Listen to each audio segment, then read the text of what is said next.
Well, shit. Yeah. I forgot to do that. Okay, we're good now. Okay, we're good now. Everybody, the three people, did you click the setting to record the space when you set it up? Let me see. Yeah. Okay, yeah, I see the recording sign. All right, so whoever is listening to this posthumously, aka after we have finished, we fucking start spaces from like random private conversations without telling a soul. So whoever's listening to this now, just the two of us in this space, but yeah, so we're talking about cold email. So I have to fucking tell you some shit about the basics, just because we're delivering it for a client.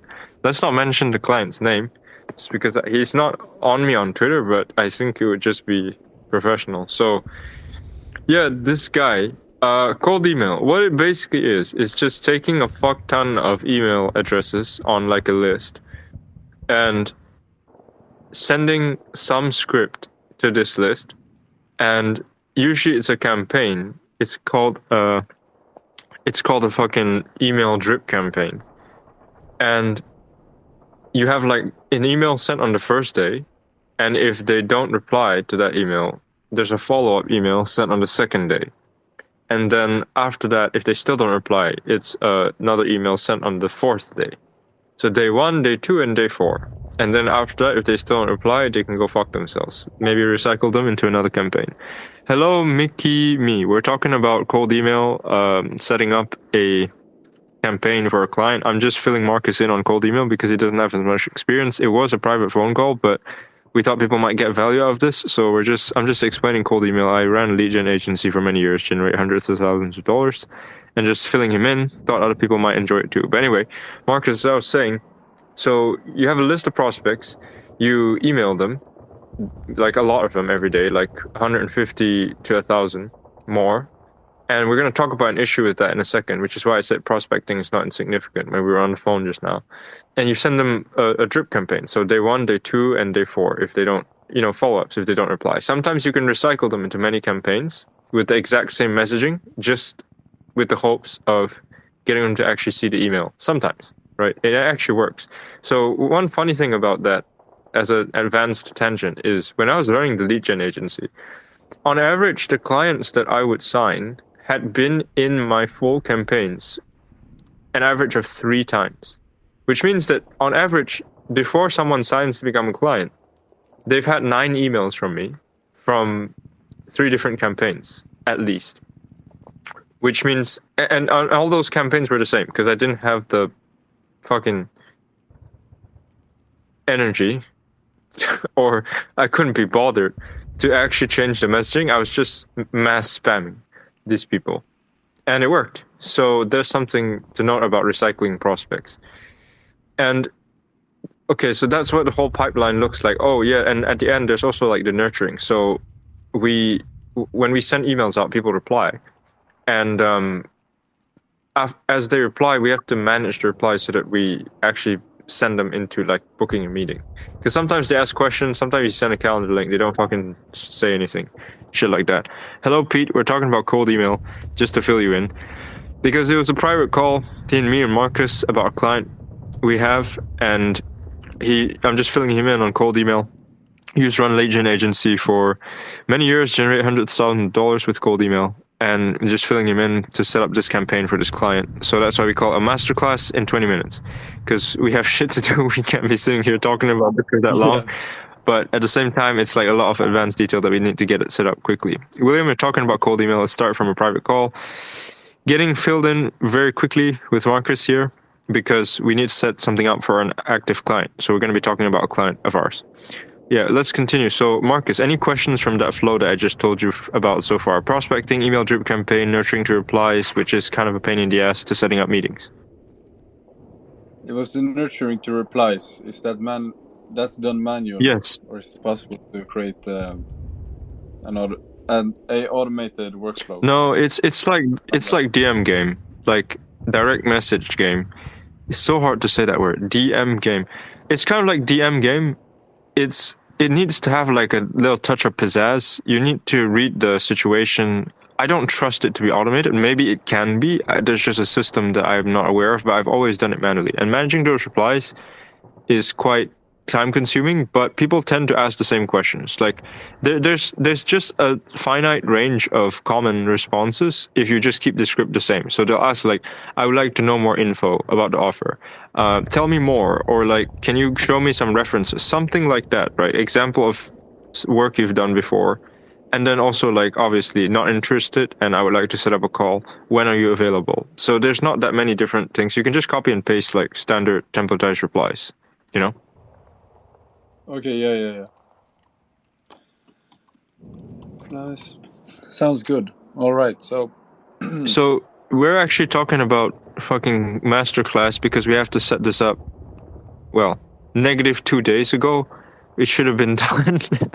it should have all been set up. So guys, this is why it's called a cold email masterclass, because I have to fill them in and we have to set it up and we're late for 2 days. And we have to do it in no time at all because I've got a call in 45 minutes. That's how we roll around here. That's why we're printing. Anyway, so a few challenges with this process. Prospecting, because this client, who shall not be named, he has a SaaS which is targeting. It's making music videos basically with AI and he's targeting like record labels and other entities in the music industry who are actually going to make, music videos for their artists. So let's say their artists record a song. To market the song, they need a music video. They can spend $150,000 with like a real set, a real crew, and hire location and all that crap. Or they can just pay $1,500 or $2,000 for this AI to generate a video for them. Which actually I haven't seen any of the examples because we're behind. It looks like, the examples are pretty good of what can be done. So that's the value. So we're basically doing cold email for this guy to acquire customers for that product. And we have to find a list of fucking record labels and music producers and shit, Yeah. So prospecting a list of all these motherfuckers, how the fuck is that gonna go? Like... Yeah, that was my initial question as well. Yeah, so I know how it can go. So a little bit of background for the one person who doesn't know me in this space, Mr. William. My background, I've been coding for 8.5 years. Also have experience with sales, as you can tell, and from my profile and from my aggressive nature and my tweets. But yeah, so I used to be coding for a while, so that's why I'm saying I know how to get leads. Like I've built web scrapers and stuff before, many times. The only problem is, Marcus, I'm guessing it'll take 4 or 5 hours to find like sources of things to actually scrape. To actually scrape them is not the difficult part, but to build the scraper and to find a target to put it on, because it's not just like a list like you can just Google of like 50,000 record labels in the United States, all nicely compiled for you. That doesn't exist. So you have to probably hunt around, and every website has slightly different formatting, and you got to turn the scraper onto that. So it's probably going to take like 4 or 5 hours to get a list of leads just for the first week. And then for each week, it would probably take another 4 or 5 hours of development on the scraper. And I mean, we're getting paid from this deal in total. Well, we can say that as long as we don't say the client, but it's $3,000 US for the entire deal, and we're guaranteeing 10 meetings. And he paid half up front, and the other half will be paid in the first 17 days if we deliver 10 meetings. So it's kind of like a split payment with like a refund guarantee. And so all that to say, I'm not too keen on spending 4 or 5 hours a week prospecting alone. That's not including setting up the domains, managing replies, and all that crap for $3,000. So we have to find a more efficient way of doing it, Yeah, it's going to be kind of low ROI work, in my opinion. Yeah, I mean, coaching. Yeah, so for William who's listening, I also do high-ticket coaching for people who are trying to get into software, start their agencies and stuff like that. And that's not a pitch, but I'm just setting up context where I'm about to say to Marcus, because again, we're working together on this, and it's like a private conversation, but we just make it into spaces because people might get some value out of it. But Marcus, what I was about to say is, speaking on low ROI, I mean, there's people like Forrest who are fucking paying thousands a month basically for me to text him and, give him all the frameworks to set up a business and stuff like that, which is a lot easier than doing all this like hours of work for setting up this email campaign, So Yeah. that stings a little bit.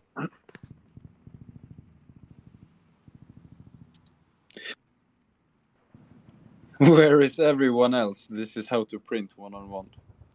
Yeah, you're definitely right. More people should listen to this. Wait, who said that? William. Oh, yeah. William, the spaces always get hijacked because we're talking in a public arena and always interesting people join, interesting people talk about it. How to print one-on-one is fucking correct. I mean, let's tell a story about Marcus real quick, just to give some context. So I'll tell your story, if you don't mind. So Yeah, no worries. Marcus was digging holes for wages not too long ago. And after a first conversation with me, he got imbued, virtually indoctrinated, brainwashed, if you will, with my zeal for life, my youthful vigor. And just through conversations every day, through texting, through me up his ass, pushing him in the right direction, he accomplished a few things. In 2 weeks, he went from zero knowledge in coding to making a full clone of Discord, which right now has some rendering issues, but I fucking checked the box and say he did it. And it's good for marketing. It's kind of a catchy slogan. So he went from zero coding knowledge to making a full clone of Discord in 2 weeks. So he learned programming.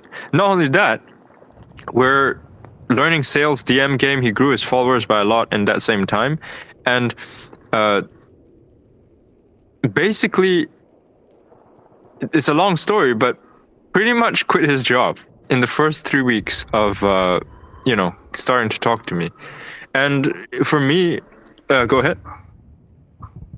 Yeah, that's a fact. That's a fact.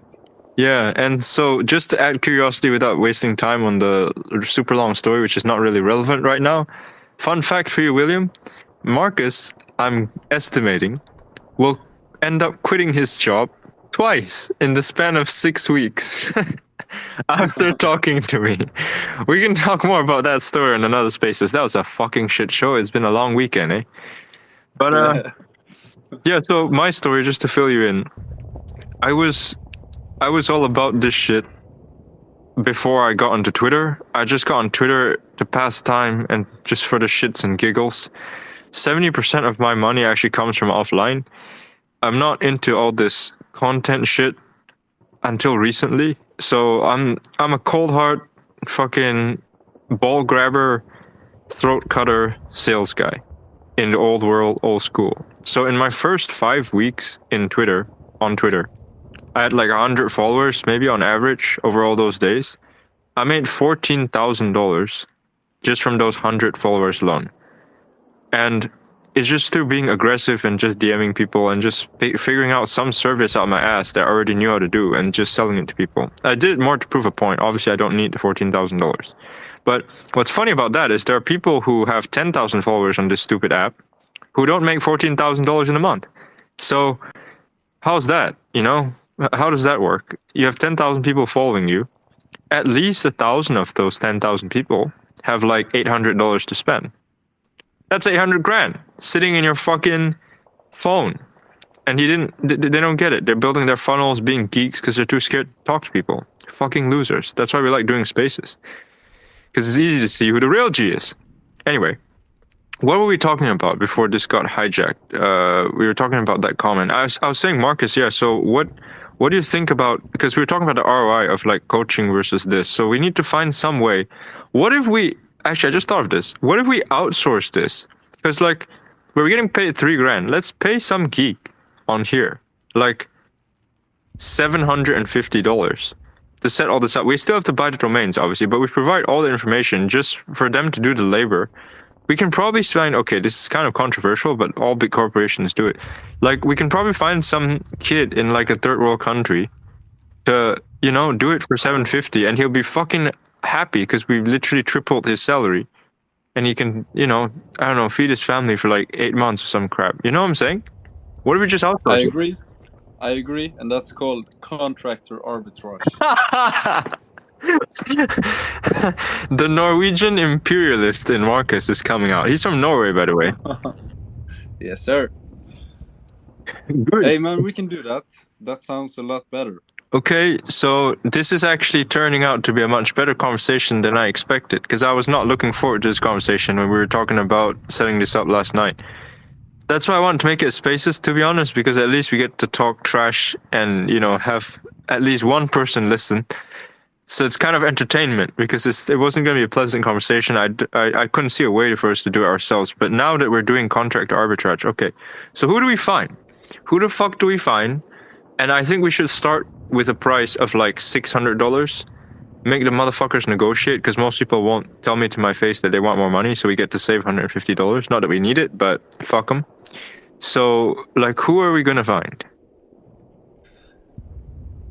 I don't want to be racist on live. I don't know. Okay, I we know. should just find someone. I know exactly what you're gonna say. For everyone listening to this, just because, you know, we're past 20 minutes, we have shit to do and we're already over time, so let's just have fun with this, right? I want everybody to know on this live platform that Marcus is a closeted racist. Marcus is a racist motherfucker. Kick me off your fucking space. I fucking dare you. But I will tell the truth. Marcus is a racist motherfucker. So we were supposed to meet up in a country in East Europe, right? So we started talking, and we obviously have never met. I saw his face like once in my entire life, but we're just working together, fucking, you know, making moves. And we were supposed to meet up in an Eastern European country that will not be named for safety reasons. And it's actually an EU country in East Europe. Like, it's in the European Union recently. It's about to fucking, like, become a Schengen zone country, like, in the next, like, 10 years or some shit like that. It's not dangerous. It's, like, reformed, and, you know, it's an ex-communist country, like a lot of countries in East Europe, but it's safe. It's in the European Union. You have to pass standards to get into the European Union. You know what other countries in the European Union, Marcus, you racist fuck? Fucking Norway. We're in the same union. We're basically neighbors. And so I asked, you know, Marcus, or well, he offered to come to this Eastern European country. And I was surprised, because I was like, okay, great. Like, I want to do that. It's better to meet in person. It's easier to work anyway. And then last minute, he got some cold feet, talked to some conservative Norwegian folks who talked him out of it, simply because of the name of that country, or like the image of that country to like the rest of West Europe. Just the image, you know, of making a generalization about an entire country, an entire population, just from no experience. Like, none of them, that's the funny thing, none of the people in your Norwegian little town eating salted fish, sitting there talking shit about this country, have ever been here. I bet you not a single person talking smack about this country you were supposed to come visit have ever come here. So what do we call that, ladies and gentlemen? Making a generalization, sweeping, that is based on race, we call that fucking racism. You know, I can't deny it. The prejudgment of everything was quite real. Yeah, and it's That's okay. why I let you. That's why I let you tell the story. It's no worries. Anyway, you know, getting back on track. Yeah. So, do you know anybody in your DMs? You can probably DM a lot of people who are following you for self-improvement, want to start their agency and get some money. You can probably DM them, set up some calls like today. I think I got a lot of email guys in my following, so I'll try to make it work. I'll send some. I'll send a lot of DMs now. Okay. Because this is a lot better use of our time than actually going about doing it ourselves. Cool. Fear God just joined the space. Just want to fill him in real quick. So this is a private conversation initially between me and Marcus. We have a client we're doing cold email for. Doesn't pay much, low ROI as fuck compared to the other stuff we're doing, like high ticket coaching and all that crap, bigger deals. So we're just talking about how to set up this client's campaign and deliver results, because there is a guarantee on this offer. It's $3,000 for 20 emails guaranteed. Otherwise, you have to refund the money. So we're just talking about setting this up. It should have been set up 2 days ago. We just went through like the cold email, just workflow in general, because I've been running a lead gen agency for many years, generate hundreds of thousands of dollars. And just filling Marcus in on the details, plus also setting everything up really quickly. So we talked about automating a lot of the manual work, like prospecting, nurturing replies, and all that crap. But now we are on the outsourcing phase. Like we decided that it's just not worth 4 or 5 hours of work for us. $3,000 split 2 ways. So we're just gonna pay someone, like contractor arbitrage, as Marcus, the racist Norwegian imperialist, has so aptly described. So we're gonna find somebody that we're gonna pay like, you know, $600 or $400 or $389 out of the $3,000 to just set up everything that we just follow instructions, basically. Some fucking 15-year-old kid in like a third world country, not to be even more racist, but you know, we're being facetious here, people. Anyway, not sure how I feel about all this, you know, conversation being immortalized in the public sphere, but I guess we'll see. Cancel me, I fucking dare you. Ban me, I don't give a fuck. 70% of my money comes from online. Yeah, so who are you gonna DM? How many people are you gonna DM, Marcus, today? And you think you could set up conversations with them like sometime today? Yeah, I'll try to make that work. And I'll send around 100 DMs. And out of the 100, probably 30 people will agree to fucking call, or 20 people. I don't know.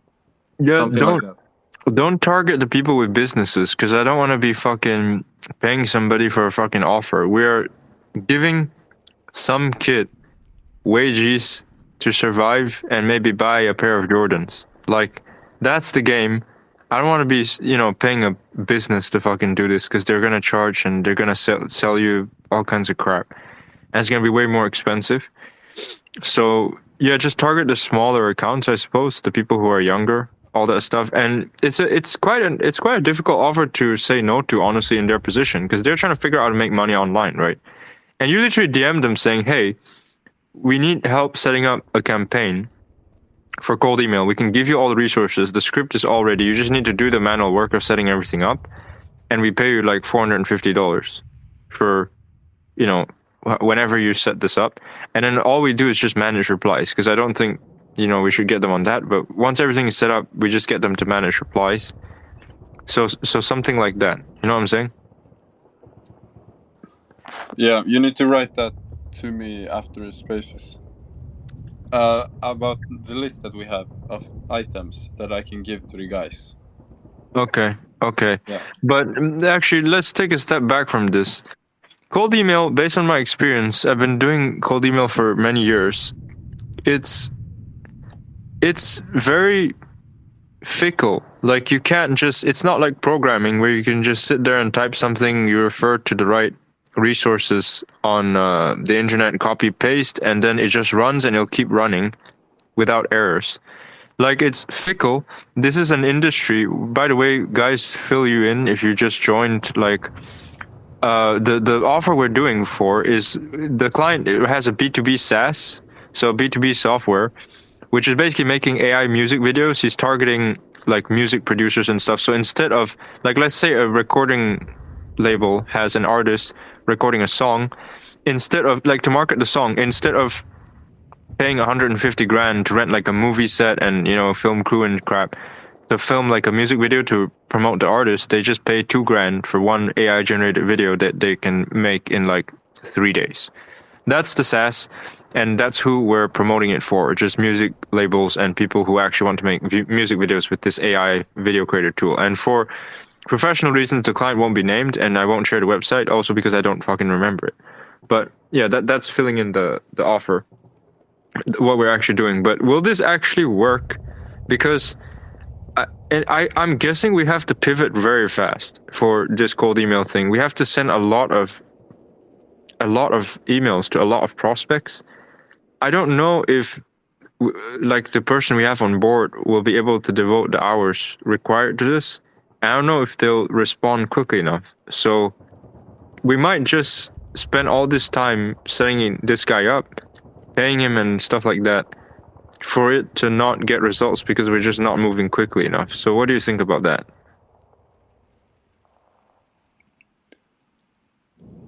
That's a hard one.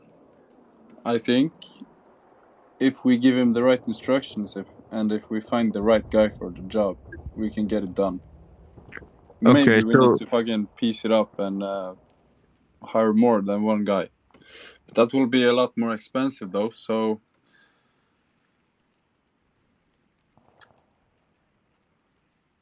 this is a kind of your realm, so if you think we can manage, I believe we can manage. yeah, I can't make a judgment on it yet. Jara, just so you know, we're talking about setting up cold email for a client that we have. He's running like a B2B software for making like AI music videos with AI. That makes no sense, but you understand what I'm saying. And he's targeting like music labels, recording artists who want to make a music video to promote their music, but they just don't want to pay $150,000 to film the video in person. So we're doing cold email for this guy, guaranteeing 20 meetings in a month for $3,000. We're just talking about how to set all this up because it should have been set up 2 days ago. And it started as a private phone call between me and Marcus, and we're working together on this. So we just decided to make it a Spaces because we're talking about cold email, and some people might be. There's some fucking people commenting on this thing. I see like the 6 next to the comment symbol at the bottom of my screen. God knows why people enjoyed this conversation. It's just boring ass work. It's probably the least interesting conversation that I'm gonna be having today, to be honest. It's just setting up a stupid cold email campaign. But yeah, so Marcus, I was saying I really need to make a judgment on it. I have to meet some of these guys that are gonna be working. I need to see like how much fire is in their eyes, because that's what we're gonna judge this on, is how much dog shit can they eat? How many times can they get punched in the fucking nose when shit doesn't work, and how quickly will they get back up? You know what I'm saying? Yep.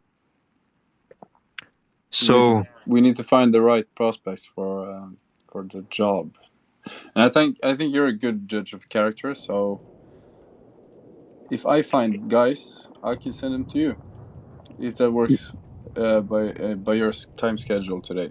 yeah, it works. It works. Just fucking send me screenshots. I'll DM them throughout the day. I'm guessing I've never done this kind of hiring before, because this is not the demographic I usually target. Vincent, hello. Thank you for joining the space. This actually started as a private conversation between me and Marcus to set up like an offer to do cold email for one of our clients. It's paying $3,000 a month. We're guaranteeing 20 meetings. So we're just talking about setting that up right now and hiring people to outsource some of the work, contract or arbitrage, as Marcus, the verified Norwegian imperialist racist motherfucker, has so aptly suggested. So that's just to fill you in of what we're talking about. But yeah, so Marcus, I've never done this kind of hiring before. This is not the demographic I usually target. So I have a feeling it'll be like conversations, and I'll literally get on the fucking meet, and then after 5 minutes I just fucking leave because this is fucking dorks. Actually, what about this guy Jara that I'm looking at right now? I'm literally thinking I can let him in. Yeah, but because like I was thinking, I mean, he knows some shit about cold email, so What's up? Can you hear me? Yeah, I can. Perfect.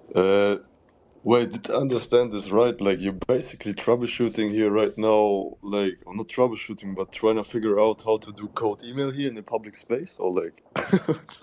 No, so Jesus. Okay, I guess it kind of was giving off that impression. So I've been doing cold email for years, and we're just setting up. Marcus doesn't know much about cold email, so I just have to fill him in. And there's a lot of theory that I thought would be very helpful or valuable in Twitter Spaces. And we're also talking about, after I fill him in the theory, setting up the campaign, a cold email campaign for one of the clients who have already paid us.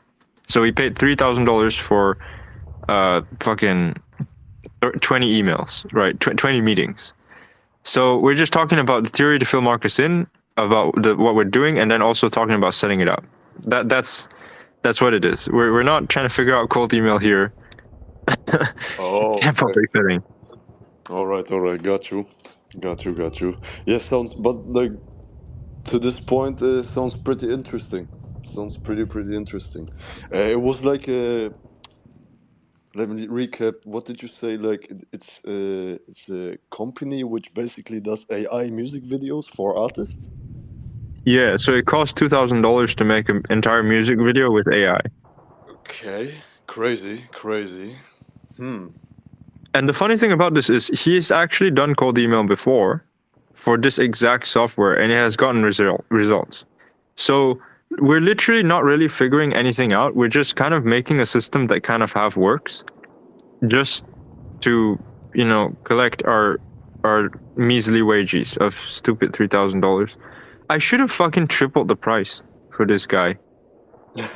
Wasted opportunity. Seriously, wasted opportunity. I mean, I was in a negotiation yesterday. Marcus knows about this, where we're doing guaranteeing meetings, or actually guaranteeing clients for this design agency based in Australia. And for 8 clients, we charged the offer was $7,500. So we can fucking charge high if their clients are worth a lot, which in this case they are. So it was just a mistake on that part, because if we had 12 grand to get 20 meetings or something like that, this would be a very different conversation. The reason why we're having this at all is because we get virtually nothing, 3 grand, and we're just trying to figure out like an ROI way to do it, while we have other stuff that's actually printing, like high ticket coaching and SaaS with this first class leads database and stuff like that. So yeah, Jara, what do you think about this? I thought about you, but I don't want to like wage you, because like you're getting meetings. So for anyone listening, Jara is actually setting appointments for my high ticket coaching offer that Marcus also helps manage. So we're all on the same squad here. Might not look like it, but we're all on the same team. And so he gets commissions based on that. So your commissions, Jara, are actually way nicer for one client that you close for me versus setting up all this whole email campaign, and it's a bunch of dog shit work. So to be honest with you.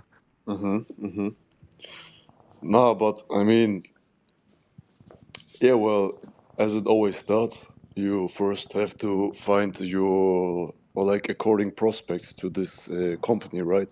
So it will be artists, upcoming artists, which have somewhat bank, like a little bank, like some 5 to 10K, and basically you just have to first find these and then book a call with them and basically convey them the message that they can easily do videos if they pay for the service, stuff like that.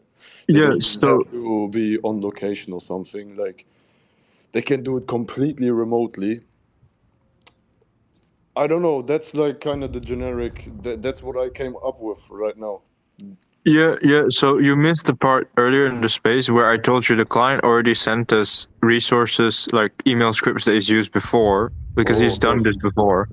And ostensibly to get some results, he sent like examples of videos for us to send to potential prospects. I haven't looked at them, but they seem pretty good just from the thumbnail.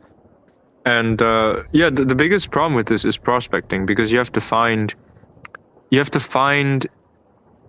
a list of clean prospects. Someone just followed me, Rebecca, the OG chess legend. What is an OG chess? Are you like a grandmaster? That's interesting. I'm not sure why you're interested in cold email, but thank you very much. Anyway, Jara, what do you think? Okay. Good to know. Like what you just said. Like the thing that I missed before I joined. So you say you already got like kind of a prospect list from the company. You just now have to filter it out. Like, or did I understand that right? No, so we don't have the prospect list, but we have the.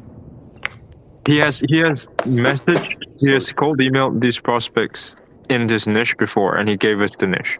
So the prospecting is gonna take a while, unless you have some idea of how to automate it to make it faster. Mhm. Well, first I can try it with my like programs or websites that I use. But I'm honest, I think that won't be that successful because this website works more with like companies, like proper, like more of the corporate world, you know. So Yeah. my guess would be even to go this crazy, or not crazy, but like to even contact artists on SoundCloud because yeah, they're well, it was back then that like everybody started on SoundCloud, but I guess it's still like this now, like nowadays. Yeah, So yeah, I yeah. would contact some people there on SoundCloud or even mainly, and also a little bit of Instagram DMing maybe because yeah, well, everybody also has an Instagram account as an artist, I would guess. Yeah, actually, But that's a good point. So that's why, SoundCloud could be something. because As yeah, weird as it that's sounds. yeah. We just have to get the email, the meetings. We don't actually have to do it with email, Yeah. even though it could be a strategy. But do you think we could actually get 20 meetings through all these other mediums that you described within like the next 25 days? 20 meetings in 25 days through SoundCloud and Instagram. I mean, bro, if you put in the volume, 100%. That's not it. There's like no doubt about this. Seriously? I mean, like, that's what I meant. That's what I emphasized. Like, volume, you know, sheer volume.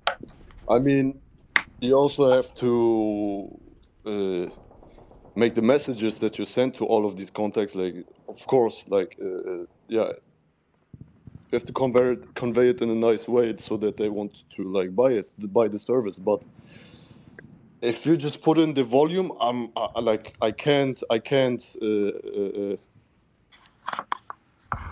imagine we won't hit 20 meetings when we fucking send out like 10,000 messages or like yeah to ten Yeah. thousand possible contacts in this time range. You get I, what I'm saying?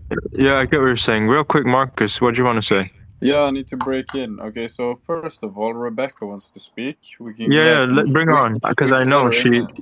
yeah, she waved her hand. Let's let her in. Yeah, we can let her in. And also, the client only wants the fucking meetings, right? Yeah, Does it have to go through email? Is that like a no, requirement, no, or is no, he just an asshole or stupid because he thinks that's the only way? no. It's as if we get him 20 meetings, he'll be happy. He's chill. Well, that's cool. Okay. Well, nice, Jara. Thank you so much for opening our eyes. Get I'm going get to let Rebecca Rebecca on. in. Oh, OG chess champion. I want to hear the chess champion. Yeah, I want to get better in chess. I mean, she's not following me before. I don't know if she's following Marcus. Queen of Kingmakers, connecting men in their 20s with purpose, alignment, and what? Wait, connecting men in their 20s with purpose, alignment, and massive success since 1999. Uh huh. Hey, Sweet. so Oh, it's damn. fun. It's fun. You're in the space that I created. That's so cool. I've been email marketing since '95. Nice. And in fact, when I started using an autoresponder, I had to get tech people to build it for me because they Right. didn't Right. exist. So, yeah, that's why I'm interested in email marketing. Okay, email marketing specifically, like cold emailing people who don't know you, or Oh, well, like having an email list. obviously that's how I started out because, well, to start with, not everyone had emails even. I'm 50. I don't look my age. But when I started out, a lot of people didn't even have emails. So I was using the yellow pages and phoning 100 people a day. And then if they had emails, I had follow-up sequences that I made that I sent out. But I just sent them out as emails like you'd send to your friend because there weren't autoresponders. And then I got some tech people to build me an autoresponder. And then I built newsletters and stuff like that. But that was all in the 90s. Right. So what? I think everyone's interested about this based on what I'm you more than happy said. to Oh, I'll Oh, answer for any sure. questions if you're interested in any of this stuff. Give us like a 1.5 minute version of your story. Oh my god. Okay. From starting when? Starting when I became an You were entrepreneur, or born. I'll tell you what, No. I'll go from 11. So prior to 11, I was at school in basically Hogwarts, what they based Hogwarts on, and then and I was doing really well. I was top of my form for lots of different things, and I was also a competitive equestrian. And then I had a massive car accident when I was 11. Went sideways. Sorry to hear that. Well, you know, these things happen. Went sideways through the car window and then hit a wall. And so I had a severe traumatic brain injury. Immediately stopped breathing. And at the time that the accident happened, somebody was driving past from St. John's Ambulance, which is a volunteer ambulance service, just Yeah. coincidentally. They gave me the kiss of life, which brought me back. So that's like literally, this happened at the same time. Car accident happens. Guy from ambulance services driving past. And anyway, I ended up in a coma. I woke up in hospital a few days later after a really trippy out of body experience, near death experience that felt like it went on for 7 years, but it was only a few days. When I came round, I couldn't speak or read or write. And I had to teach myself to do all those things because I was so profoundly brain injured that they didn't think there was any point giving me a speech therapist. So I was called a vegetable because I'm Gen X and they did not mince words back then. And I was sent back home and I worked out for myself about left and right brain stuff and about how my brain was working. I just kind of knew it. And I worked out some systems for myself to teach myself to speak, read, and write. But my IQ had dropped 7 years below my peers. And over the next few years, I went through intense bullying and all kinds of stuff, and people tried to kill me. It was horrible. But I went from being at the top of the form to being at the bottom, which is a good thing to learn as an entrepreneur, like early. And I also learned how to be an entrepreneur because nobody could teach me because they couldn't teach me because they couldn't understand me because I couldn't speak what they were speaking. So I taught myself. So I basically became an entrepreneur at 11. And then I worked my ass off for the rest of my time at school. And when I got my compensation through for the car accident, I spent it on hiring Oxford University professors as tutors and got my IQ up. And then I got to Mensa level. I'm in the top 2% in the world IQ. And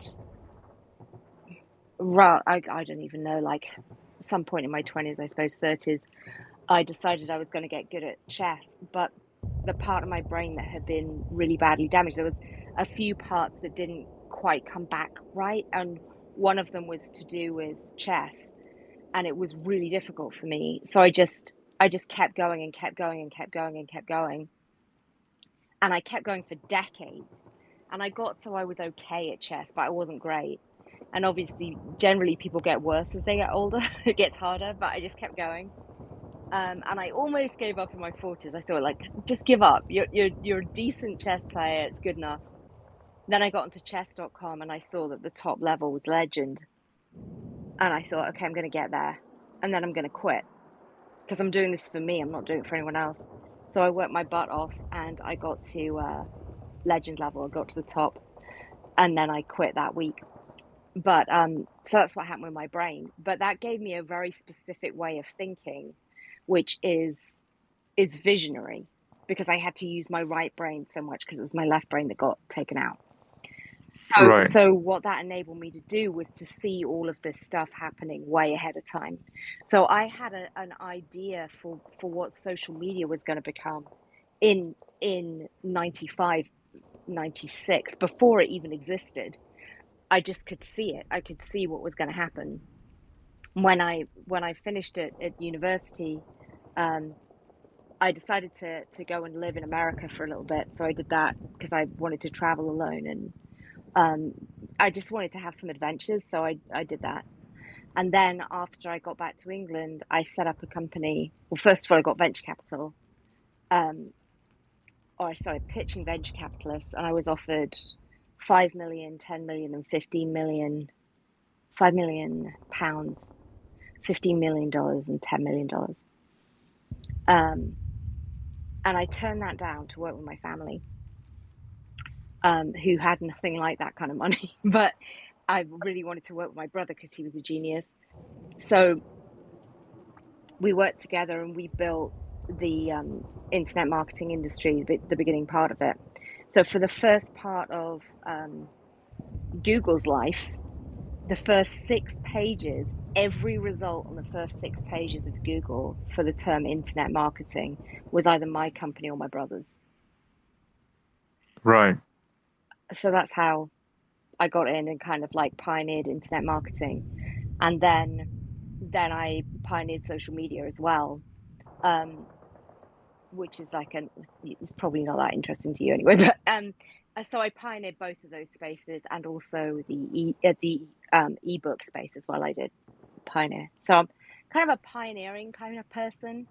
But yeah, my email results, my attraction marketing, which was, I basically pioneered that too. Before it was called attraction marketing, we called it sticky marketing.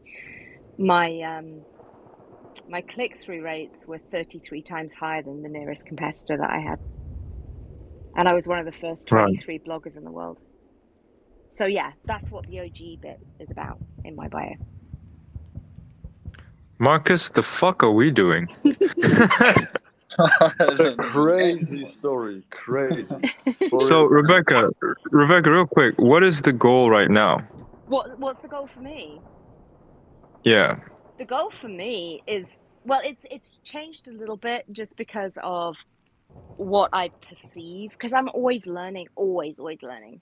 So every group of new people who come in, I'm like, what can I learn from these people? Every generation that comes in, I'm like, what have they come in with that I don't have? What have they come in with that is going to shift the needle, and who is really exemplifying this? I'm a really good spotter of talent, and I'm really interested in people. I never feel like, I feel like people get the idea that they're the fully risen cupcake and then they give up. I don't think anyone's ever the fully risen cupcake. So but one of the things I've noticed over the last few years, last kind of decade or so in particular, is how much more obviously how much more narcissistic things have become because of social media. Like, people are looking at themselves the whole time, and they're looking at each other, and they're judging each other so much. It's so much less chill than it used to be, and it's so much kind of like egotistical and so aggressive, a lot of stuff. And I've noticed that guys aren't doing well with this, that there's like a real pressure not to kind of have any emotion except like rage, lust, and sports. That's it. Well, I was gonna say that. I mean, when you're talking about taking something away from this new generation that comes along, I would say our generation, because I'm in my early 20s, so is Marcus, and so is Jar, Yeah. as you can tell. Yeah. And our generation, especially men in our generation, I think are defined by movies like Taxi Driver. I think that's what it's called, Fight Club. Yeah. All those situations where, like, we're the ones who are getting screwed royally. I mean, women are protected, and now it's, they're becoming more and more favored, I guess I would say, not to be too, that's not actually true when you look at the stats, but I can see how you get there, and I see the narrative that gets you there, and I see the power structures and the people who are speaking and how they are getting you there. And I think that there's a period of time that I call the narcissistic renaissance, because we're all little narcissists, basically. Like, we all start off that way. Toddlers go through a phase where they develop their ego that's called the narcissistic stage. So every single human being has been a narcissist for a while, but it kind of comes back at you when you get into sometimes your teens, but then your early 20s in particular. It can come back at you, and with guys, it can get quite bad at that point. And for guys, it can lead a lot to more pathological stuff, and to addiction, and to aggression that doesn't go anywhere good. You know, it's not assertive energy. It's malevolent aggression, and it also messes with relationships a lot. And a lot of guys become narcissists. In fact, most narcissists are guys. And there's I a see what you're saying, but I would say go talk to the average woman my age, and go talk to the average guy my age. Talk to 3 of each. Ask them about, you know, their problems in life, the things that they want to do. You would if you had to choose between one of them, you would choose to be the women this at this No, age. well, I've spoken to thousands of them, so I've done tons of research, and I would say I would say there's much less understanding of each other than there used to be. Fight Club's actually a Gen X movie, which is kind of interesting. So I do kind of resonate with like some of the stuff that you guys feel that comes from Fight Club, because that was our generation. I'm Gen X. So like we felt completely forgotten and isolated for different reasons, that across genders. Like, that wasn't anything to do with gender. Like, we all felt that way. But no, there's a lot of narcissism that happens with guys, and when it gets pathological, it's a problem for other people, because a lot of times it ends up in prison time. But it's a Yeah. problem for the guys themselves, because it causes this emptiness, and then you're trying to fill that emptiness with everything. You're like trying to fill it with success, trying to fill it with money, trying to fill it with women, trying to fill it with like rage at kind of whatever you didn't get, and it never gets filled. Like, you can Is keep doing that for the rest of your life, and it will never fill that gap. Never will. is that a bad thing though? Yeah, it's awful. And that's actually what Fight Club's about. Fight Club's it's about narcissism, and it's about this thing called splitting that happens with particularly narcissism and borderline personality disorder. They're both cluster B disorders. And the splitting, where there's these two totally different selves, and one of them's like, I rule the world, I'm God, and I will do everything and screw everyone and blah blah blah blah blah, right? The Tyler Durden side. And then there's this other part of you that is really, really vulnerable and gets damaged by this part. And they're both important, but they're supposed to be integrated. And if they don't get integrated at the right time, they get damaging. And they get damaging not just to the outside world, but also to the person themselves. So the whole point of Fight Club is when he kills, I don't want to, like, I'm sure everybody knows the story. Like, spoiler alert if you don't. But when he kind of kills off that part of himself, when he's sort of healing at the end, it's like this: I have allowed my shadow self to go as far to go into what I call the Umbra self, which is like the really darkest part of myself, to go to wherever it has to go. And now I'm done with it, and I've killed it off, and now I'm whole. Well, he's not whole. He would have been better off integrating it. So I help guys integrate that stuff so they don't become But narcissists. I think that it's a very, very, very, very dangerous thing to do, because What is? I'm What, killing I'm off the ego, you mean?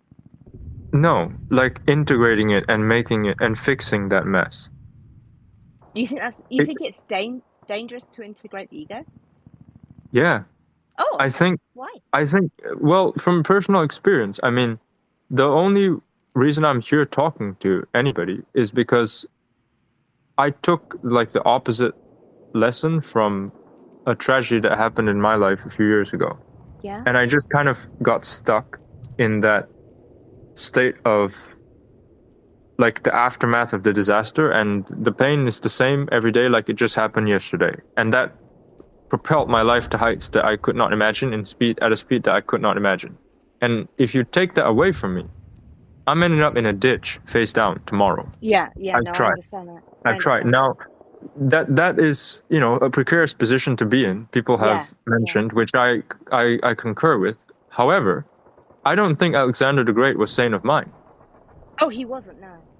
Exactly. So the only thing that's going to give you the psychosis required to dominate the entire earth and even have the audacity to attempt to make it yours is going to be some kind of Ego. pathology, as you say. Yeah, sort of. I know where you're going with that. I see where you come from, but it doesn't quite work that way later. So it works that way now, but I've worked with lots of celebrities, and they quite often have that take, and they hit really, really, really great heights, and then later when they become multimillionaires and they become really huge, it all, this whole thing, it's like a house of cards. It all caves in on you eventually. So it's yes, you can do a lot with it early, but later on it comes back and bites you on the ass. It's not just like, my perspective on it is slightly different than a lot of people. A lot of people are like, oh my god, narcissists and cluster B people, we must cancel them immediately because they're a danger to society. Well, yeah, you are a danger to society if you have that pathology, but you're also a danger to yourself, and I'm concerned about that too. So what my take on it is, if all narcissists, and I'm using narcissism as a blanket term here because I'm sure you know there's like a ton of different cluster B disorders, so but it's just the most common one. So if all narcissists are monsters, how come all superheroes are narcissists? Is my take on it. So I'm kind of more on the same page as you than you might think. I feel like there is, when something really bad happens to you, if you think of a superhero, something bad happens to them, there's a disaster, they lose their parents, or they get bitten by a radioactive spider, or something bad happens, right? And because that bad thing happens, they develop a superpower. But the subtext of all superhero stories is, are they going to use that superpower for good or evil? So I'm not trying to take superpowers away from men, even if they got those superpowers from trauma. I'm helping them to use the superpowers for good, not evil. But why? Because there's so much more that you can do with good and evil. From whose perspective? From the perspective of creation. Why should we be bothered about creation? I'm just trying to get to like the bottom of your motivation for why you care about all of this. The bottom of my motivation for why I care about all of this is that I'm a bunny who was raised by wolves.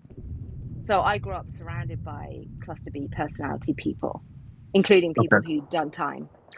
And I can meet somebody and I can see their soul instantly. So I don't just see the mask that you put on. I see your soul if you have one of these conditions. And the soul of somebody who is taking the path that is going to cut off creation, the path of destruction, ultimately, their soul is still good for a long time until it's not. Eventually it's not. But go back to your... I'm kind of in the business of saving souls. But why do you care about saving souls? I don't know 100%. And honestly, anything I tell you is going to be really trippy. But some of it is to do with what happened to me when I had that car accident. The things that I experienced after I left my body. Right. So it's coming from a very divine space, which most people can't handle even hearing about. So I'm careful who I share that with. But I came back with an immense sense of gratitude, not an immense sense of gratitude that I was alive particularly, but an immense sense of gratitude for something else and a sense of purpose and understanding that I had to do certain things when I was here. And I had another near-death experience in 2020. I was one of the first people in this country to catch COVID, which isn't a major thing to brag about, but nobody knew anything about it at the time. And it nearly killed me. And I was just taking care of myself at home. I didn't go into a hospital or anything. And then I realized I was dying. And I was literally on my last breath. I was breathing in and the oxygen didn't hit anymore. There was no oxygen getting into my blood and I was leaving my body. And I thought, okay, I'm definitely dead because I know what it feels like to leave my body because I've had one of these near-death experiences before. So, okay, I'm gone.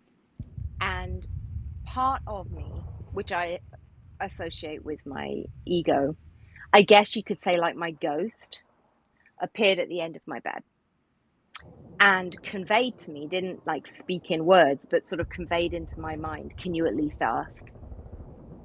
Because I was just giving myself over to spirit. And I thought, what do I have to ask? Oh, I didn't. Don't people beg for their lives when they're dying? Yeah, I need to do. I need to ask. And so I thought, this just came into my head. I didn't say it out loud because I had no oxygen. Obviously, I thought, dear Lord God, please breathe life into me, so that I may breathe life into others, so that they may breathe life. Well, actually, that wasn't where it started. I said, dear Lord God, make me a channel for your peace and your power, which is audacious, but that's what I asked. Make me a channel for your peace and your power. Breathe life into me, that I may breathe life into others, that they may breathe life into their dreams and manifest them on the planet by thy will. Amen. And a second later, I could breathe. Wow. So I'm God's bitch. Like, that's what I'm here for. Interesting. How is that working out for you? Great, because I just do what I'm told. It's easy. I just check in. After that experience, I could feel God with me 24/7 for about, I don't know, 20 months maybe. Yeah. 24/7. Interesting. Yeah, Jara, go ahead. Quick question: would you really say it's easy to like fulfill this task? To fulfill, is that question for me or for? It's for you, Rebecca. Yeah, sorry, it was a question to you, Rebecca. Like, would you say this? Which task? Which is yeah, like this well, not task, but like responsibility that you ask from God. Like this story in the where you Oh, died right. in the bed, Oh, and yeah. No, when you ask him like yeah, what you were just talking about, like yeah, because you said it's kind of an easy task or something like that, and I just wanted yeah. to like reassure, like, is it really an easy task for you? And then For me, explain. it is. Yeah. It's a lot easier than it's a lot easier than not. I mean, little things get me down. Like little tiny annoying trivial things get me down. But doing what I'm tasked to do on this planet is easy because I'm not going from my ego. Now, I don't hate my ego. So I'm not like slay the ego or whatever. But I'm not what I do every day isn't led by ego. My ego is a tool, I use it. But I'm not led by ego. I check in. I'm like, who do you need me to show up for today? What do you need me to do? Show me who I need to work with. Who needs to hear you? Who needs to hear you through me today? So it's never my stuff. None of it's mine. It's just coming through me. So it's easy. I'm just a USB cord. After hearing this, I'm honest, it's crazy that you're here in this space. Really? Why?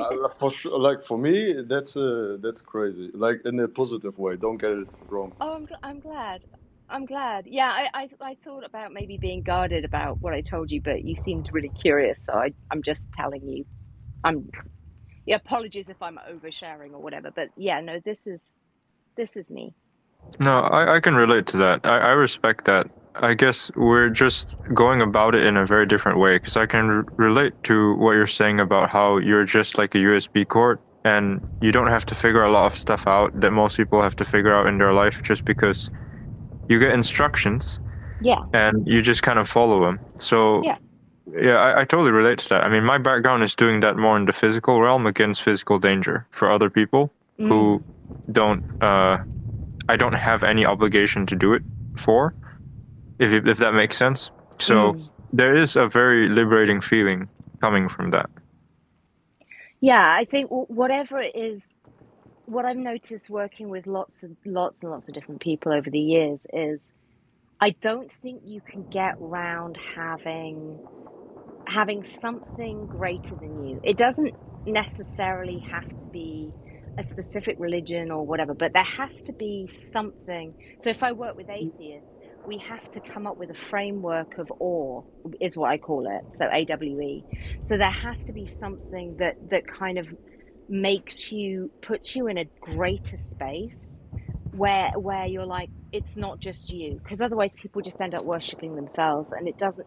That's when you end up in this narcissistic thing where you eat yourself in the end.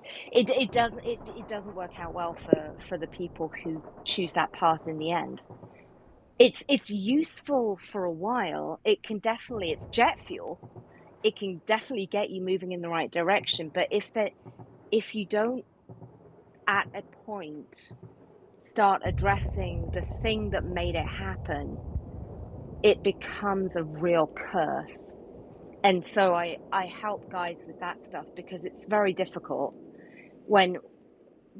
because that way of thinking and that kind of personality is so intense and so focused on extrinsic gain, so like the external stuff, and F your feelings and stuff, that actually getting to a point where you can just sit with your feelings or sit with boredom. That's the worst. Sit with boredom, sit with your feelings and get more nuanced. It's not just difficult, it's pretty much impossible for most people who've taken that route, and for the people who are willing to do it, it's painful. It's so painful. Yeah. I'm curious, actually, hearing you talk about all this stuff. Why did you join the space? Just because of cold email? No, because I was called to join this space. What do you think? Right. So you have some patients here lined up on the top row. So prime candidates. Let's make a guess of like who God is trying to get you to serve.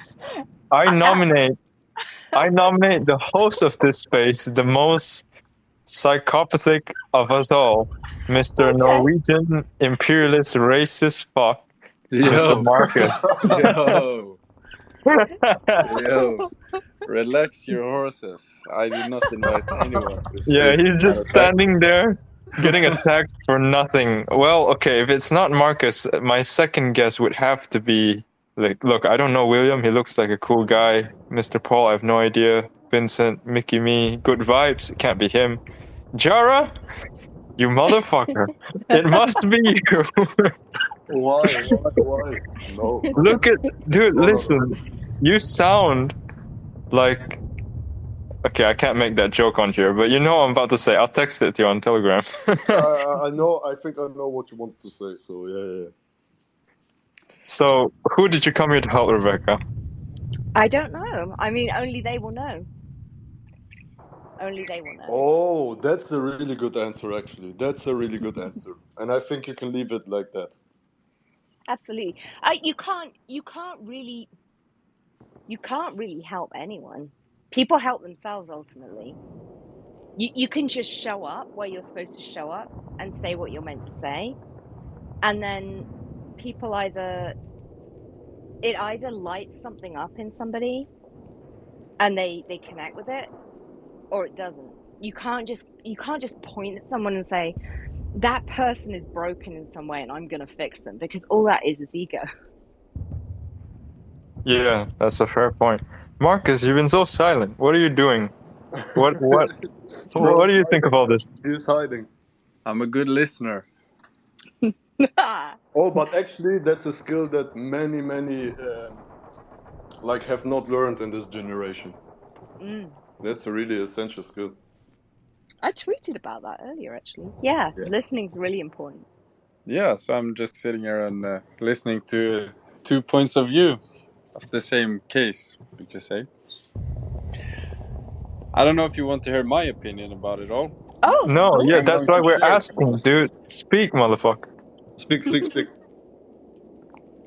Well, it's a complicated topic for sure, because it's deep rooted in a guy's personality and a woman's personality. I guess be honest. Just be honest. She doesn't know you. She doesn't know where you live. I do, but she doesn't, so she's not gonna come jump your ass. I guess I'm somewhere in between of you two, because I feel like you two are polar opposites. So I can resonate with the both of you.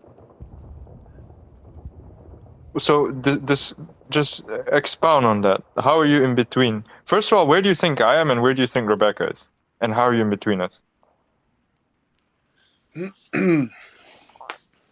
All right. Wasn't actually prepared to ask. And This space was downloaded via spacesdown.com. Visit to download your spaces today. for any of your questions, but Wakey, motherfucker. yeah.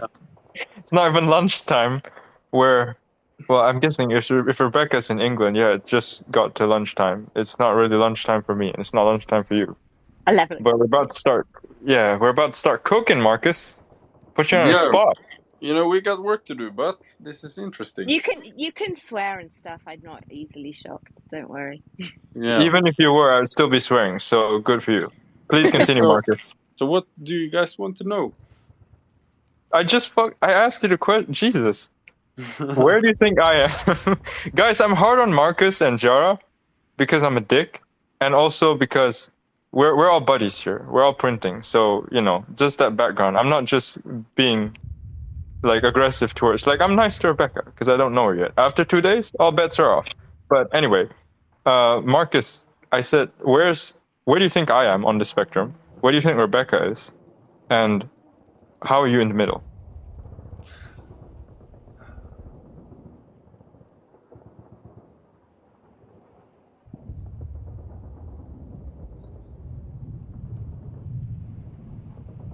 You good?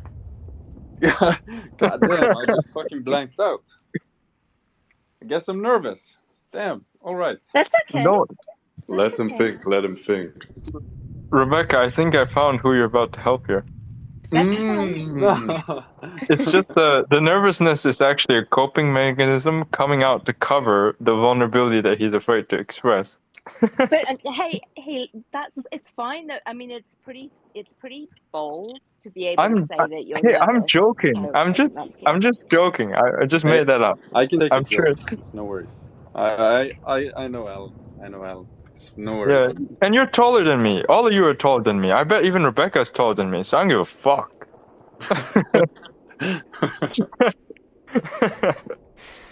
Okay, so first of all, make it easier on me. Where do you put yourself on the spectrum, Alan?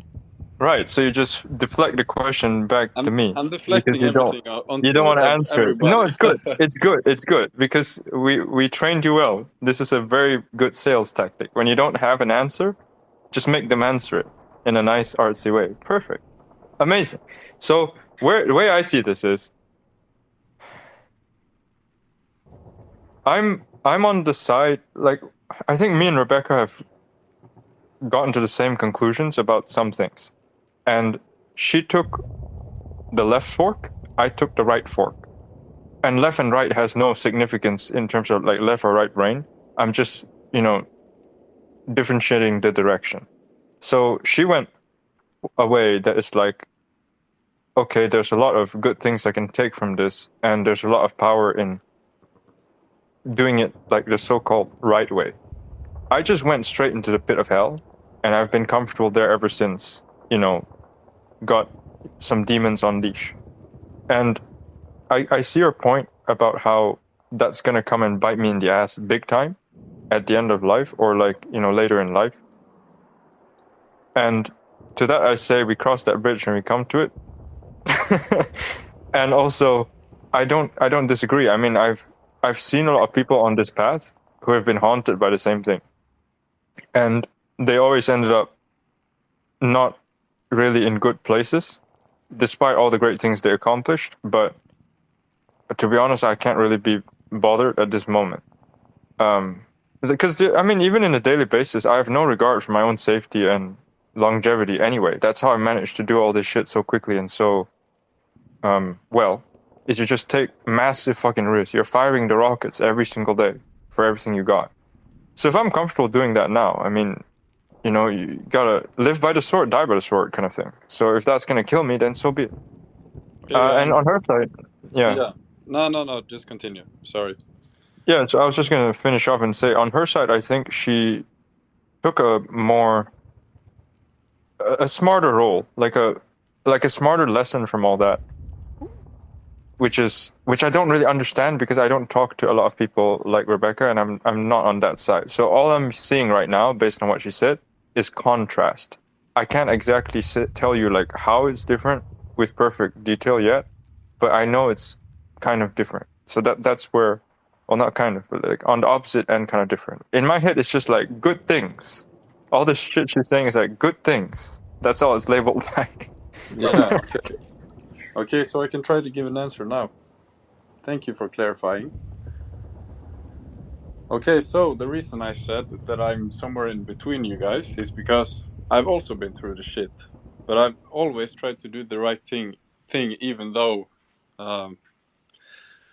I've experienced traumatic experiences in my childhood and stuff like that.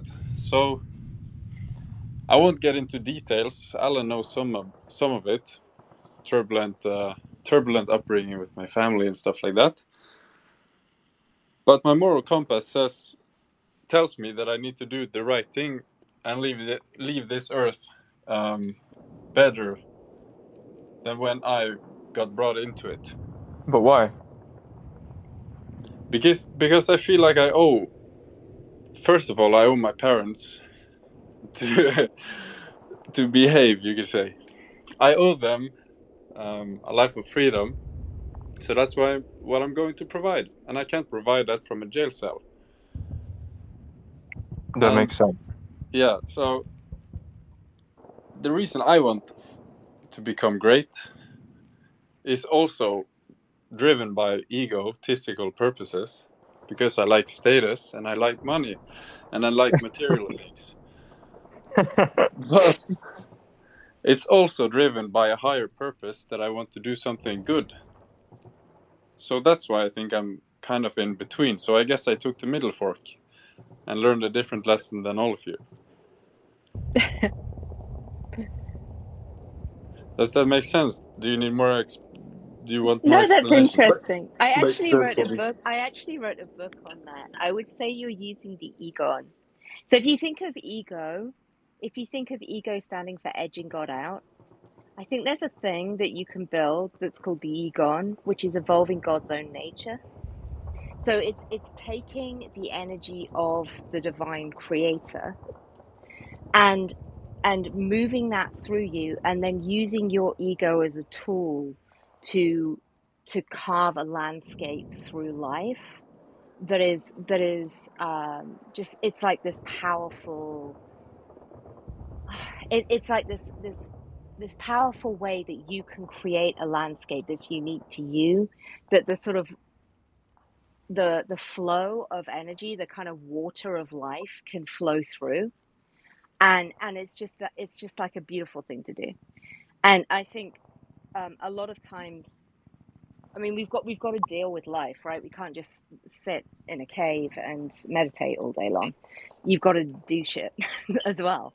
So actually having that egon thing going is good. Like trying to do the right thing, and trying to checking in with that part of you that is your higher self, and that the kind of blueprint, almost like the platonic ideal for who you are, checking in with that, and then doing your best as a human, and obviously screwing up along the way because that's humanity, right? But just checking in and then doing your best, and using your ego, not being scared of your ego, but making use of it so that you get the stuff that you need.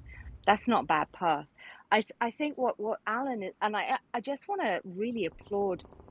I think you're fascinating people, but also you're incredibly courageous, being this open about how you view things and how you feel about things. Because a lot of people just clam up. Um, but Alan, I think probably from what you're saying, there's one way in which you and I are very similar, and that is it doesn't sound like you have any fear of death, and I also don't have any fear of death. But I think No, possibly for yeah, different reasons. But exactly. yeah, for different reasons. So I think probably the energy that you're playing with is kind of, let's just say, okay, if you think of it in sports, sportsing terms. Now, I'm not a genius on sportsing, but I do know that sportsing heroes come up for transfers at various times, right? Like there's points where you can get got by the other team. Yeah. You get like tempted away with a decent bonus package. Yeah. Yeah. So I think you got tempted away with a decent bonus package, and you are currently seeing the benefits of that bonus package. The problem is what happens when the head of the particular team that is currently giving you that bonus package starts asking for his pound of flesh. That's when everything turns to shit. Yeah. I see. I see what you're saying. Yeah. So I would say I think sometimes people end up on different paths for different reasons, and sometimes they're not on the right path necessarily, or they're not on a good path, or they're on a really malicious path. And I think there has to come a point where you're able to see to face your demons and not just play with them, but actually face them and go, "Oh, you're not great. Like you're not actually taking me somewhere good." I am currently what my beloved actually has a cluster B disorder. He has borderline, and he's a lot better. He had it as bad as you can get it. So borderline with narcissism traits. So pretty bad. And he refers to himself at the point that he was at his worst as a swamp monster. He said, I had all my paws fully in the swamp. It was bad. And there comes a point where you have to kind of like move yourself out of that swamp a little bit. And that's difficult because while you're in the glory of the swamp, like, no, swamp life, you know, I am the king of the swamp. It feels good. But once you start moving yourself out of that swamp and you look back, it doesn't feel good. And some of it feels like shame. And shame is horrible.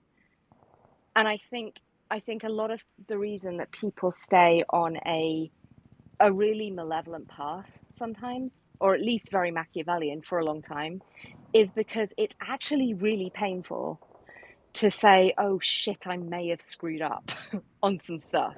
Like I feel some shame about some things. It just is a horrible, horrible feeling.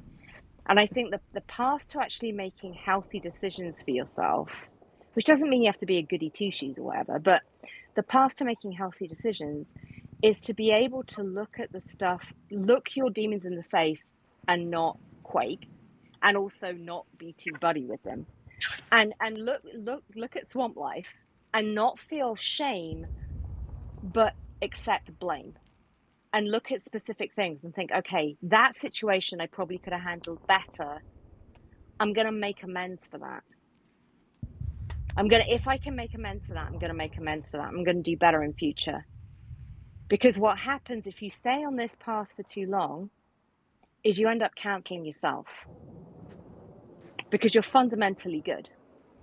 Well, This is the problem with humanity is we're fundamentally good. We come in good. well, I see what you're saying, but to be honest, I see a lot of good. Like, this is my good path. So I'll tell you a story about that. A few Okay. years ago, I was out with a girl, obviously, and that's the start of the story. So you can tell it's about to not go that well. She was seeing me. I'm picking that up. She was seeing me when she wasn't supposed to be, and her beloved was someone in the wrong walk of life. Okay. And so we were in his city. I was a foreigner there. I was visiting, and I was walking with her on the street, and he was so upset because she was choosing me over him, obviously, that he decided to take it to another level and just, get rid of me and get rid of her at the same time. So, we were just walking down the street, and without giving too many details, I basically took a 5.56 rifle round through my wrist, and it shattered both my bones because instead of running away like she was telling me to, or going straight to disarm him, she was shorter than me by quite a bit. So I just kind of instinctively, I saw him pull the rifle from his jacket, and he was wearing this big coat, and I just put my arm like in front of her face, trying to like grab her head down, because Yeah. she was in front of me, so she was gonna shoot her, probably at least hit her to hit me because he wanted to get rid of us both. So that happened.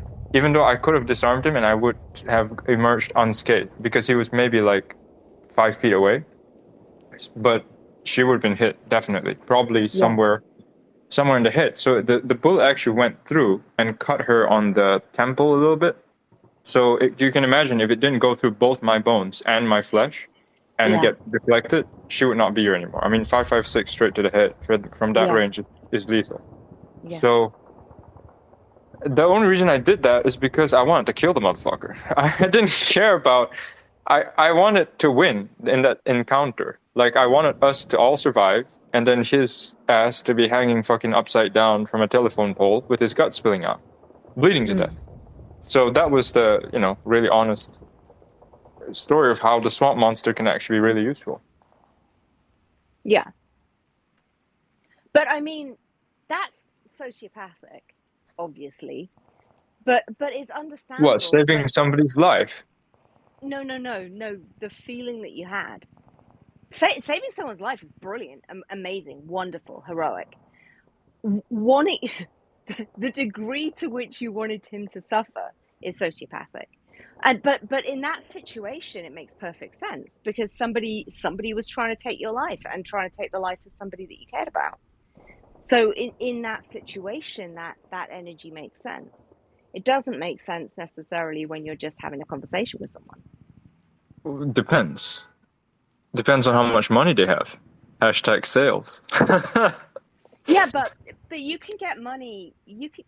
Getting money from people, you have to like threaten them to get money, right? You can have win-wins. You can create situations where I mean, the most that I've closed in one sale is over $1 billion. And I didn't threaten anyone. I wasn't a sociopath. I did, however, take the piss out of the person for the halls of residence they were in when they were at university. I did do that, but that's as bad as it got. Other than that, I did not do anything mean to close $1 billion. I see what you're saying. But so just to, like, I'm on this path because I've done a lot of, good things from it, I would say. And I don't think it's unhealthy. I mean, there's a lot of problems. It requires a lot of maintenance, a lot of upkeep internally, but you can do some stuff that I don't see a lot of people on the better path being able to do, Like what? There's a lot of violent encounters that are not suitable for Twitter Spaces, but I'd be more than willing to take it up with you in a private setting. But I just, everyone on the stage knows this, but I just got out of Ukraine. I was on the front lines. God, that must have been difficult. No, I loved it. I'm actually way happier there than I am here right now in a peaceful country. And I mean that 100%. Send me back! If you need more manpower, send me back. I already know how to use a rifle. Can I ask you a serious question? Yeah. Do you have a diagnosis? Of what? Being a fucking amazing G? No. Sociopathy or psychopathy? I have no idea. Because if you were, for instance, to be a psychopath, that's probably the best arena for you. Then maybe I am. And I've dealt with numerous psychopaths and sociopaths and stuff. It doesn't bother me. It's a different way of thinking. But if you have real lack of empathy, if you really can't bring up empathy for people, but you have zero fear in kind of battle situations, I mean, that's valuable. Also, surgeons, psychopaths make phenomenal surgeons because their hands don't shake. Yeah. I have my father's actually a surgeon. He's been a surgeon for 30 years, and we're both extremely good with our hands. Me in different ways than him. But I didn't mean this to get so kind of dark or serious, but just honestly, if you're somebody who can be in a war environment like that and just miss it and want to be back there, usually when I speak to people from the military, they're really traumatized after they come out of the field of battle. But you're like, no, I want to be over there and killing more people. No, I mean, Like, don't get me wrong. There's that trope of guys who put some people on the ground, seeing faces of the guys that they bury as they go to sleep and stuff. That is not true, but my version's actually worse. I mean, I kind of misrecognize real people in real life, strangers, as they have the faces of people I've buried sometimes, yeah, and I have to kind of close my eyes, look out the window for a sec, smoke a fucking cigar, and then look back, and they look completely different. So it's kind of like, I don't know, some deep psychological thing kind of plastered the faces yeah. onto those people. So It's, there it's are like probably repercussions. it's probably PTSD. Oh, But I yeah, I fucking mean, love it. but you should probably get some like assistance with that, because No way. there's No way, because Rebecca. No way. I'm dead tomorrow if I get assistance with that. That's the only thing keeping me going. I have gone to bed with my demons and we are one now. I mean, yeah, I wouldn't be able to do anything. Anything at all. If I I tried to. I've tried. I've definitely tried. I mean, yeah. this is not supposed to be a deep discussion about No, me, I know but that. I know that. I think I'm probably in here to talk to you. That's all. So oh I feel like no, come on. I know Marcus, I the Norwegian imperialist racist motherfucker. You pick him. He needs more help than I do. I'm chilling. I don't. Well, I'm not saying that you need any help. Not at all. Yeah, because it's you. No, because I'm in like I'm no, because I'm in Yeah, the that's middle of you convincing. two. That's really convincing, Marcus. Listen to this. Listen to this. Okay, so I don't think I want to become either of you. I can see that for me, but I don't see that for Rebecca because she sounds like she has a much better Yeah, life than she anyone. sounds like a really happy person, but I'm not sure if that's the end goal for me. What's the end goal for you? The end goal for me is to provide, and I'm not sure if I can maintain that happiness all through life, providing in the fashion that I want to. Oh, you don't have to be happy all the time. You just set that as a Weeble thing. You know Weebles. Do you know Weebles? Is this just a Gen Weeble? X thing? Yeah, Weebles. Fuck Like is a these little. weeble? Okay, Google them. They're like these toys, and they're kind of they've got big round bases, big asses, basically, and they wobble, but they don't fall down. Is So this an What English the thing or is this a? no, honestly, it might be a Gen X thing. I don't know. Weebles wobble, but they don't fall down. That was the tagline for Weebles, but they still exist, I believe. But you need to have like a Weeble place that you Weeble back to. So when all the drama of the world goes, and all of whatever it is that's causing you to feel a certain thing or do a certain thing in a particular time, when that's gone and you're on your own, you want to be able to weeble back to a state of joy or bliss or something like that, because it's nice. Rather than if everything, all the noise of the world goes away and you're on your own, and it's then the demons get you, right? You don't want to See, be there. that's where I agree with you, because I'm on that level with myself where I can be alone for 72 hours straight, not talk to Yeah, anyone, and still be yeah, me happy. too. Yeah. That's good. But most people can't do that. Most people, if I actually was tortured by a military doctor, The illegally fuck am a I hearing documentary. about? A documentary was made about him and stuff. But anyway, so his thing that he used to do was induce Stockholm syndrome in special forces people. So he would prepare people for torture who were like in the like the SAS and stuff, Yeah. and do all kinds of horrible things to them, and do um, sensory deprivation and solitary confinement, and the different kind of mental torture stuff that people that breaks people and gives people Stockholm syndrome. And he had this down to a real art. So he could do this in 3 days with someone who was basically like, Goggins. David Goggins. Yeah. Like that kind of person, he could break within 3 days. So he decided when I was 19 he was going to do this to me, and he was going to break me in 3 days, obviously, because I was a 19-year-old girl, not a, Goggins. He didn't. And he couldn't do it in a week either, and he couldn't do it in 2 weeks, and he gave up after What 6 did he? weeks. What And did he do to lovely you? person, he never broke. It was psychological torture and also sensory deprivation and that kind of stuff. He didn't physically abuse me, but he did everything else that he could possibly think of to break me, and I wouldn't break. And then he gave Yeah. up. You know what's funny about?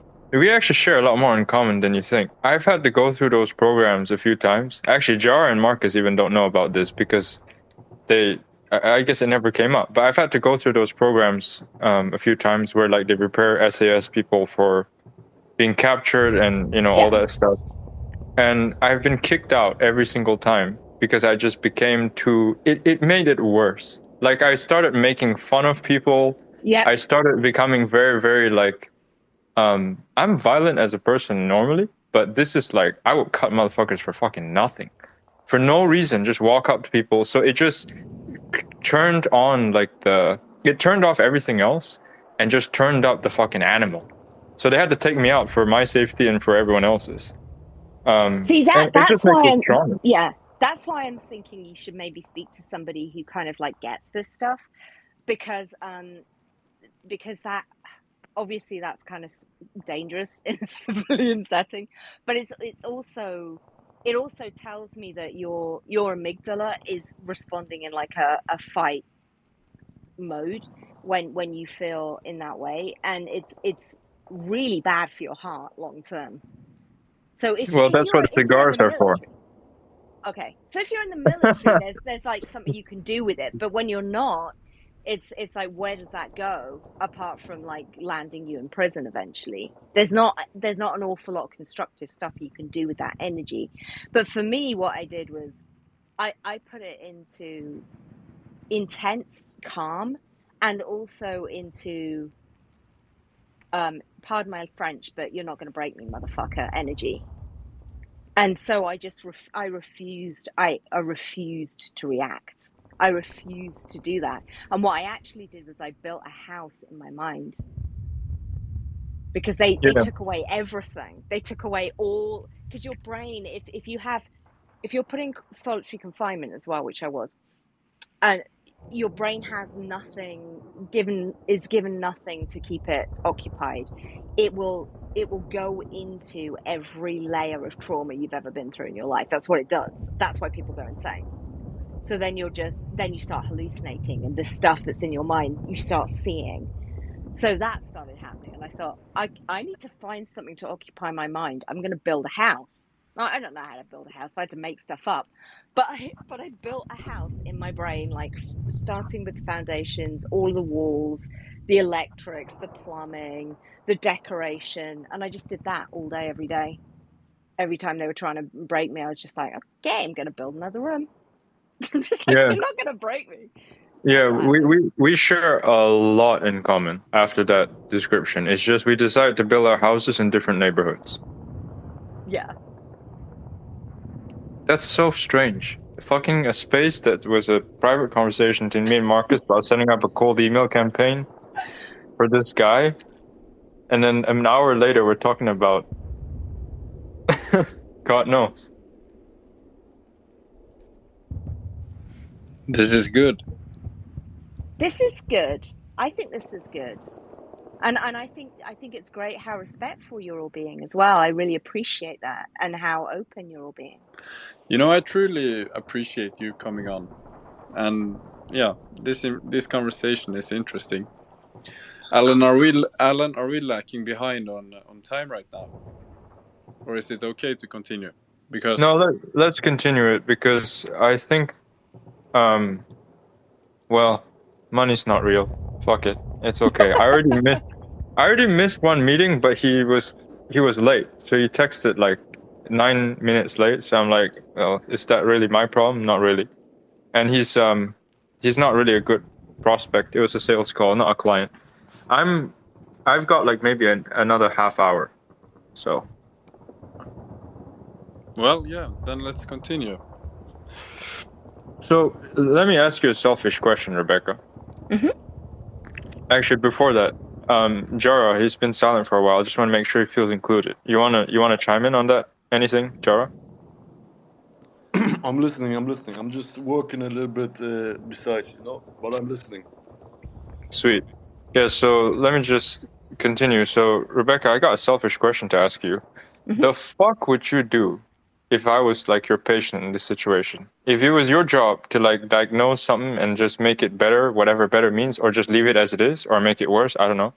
But like, what would you do with this? Oh, well, if you come to me as a coaching client, I would say I probably can't work with you until you've spoken to a therapist who specializes in cluster B disorders, because you almost definitely have one, but I can't diagnose you. So, because that just legally, I'd have to do that. But then if you got a diagnosis or whatever, and you came back and said, "Okay, I've got whatever," then I'd know what I was dealing with. And then I just, I'd help you with it. But What would you do? it depends. Well, you'd probably need to go through therapy for a bit first, because I've done that. what I wouldn't want to do with somebody who has a cluster B disorder, where their way of getting through life has necessarily, because life has gone that way, been to be malevolent. I wouldn't want to equip them to be more malevolent. Why not? Because I'm not playing for that team. So, Fair enough. like, why would I train the opposing team on how to play the game better? I wouldn't do that, would I? So, I'm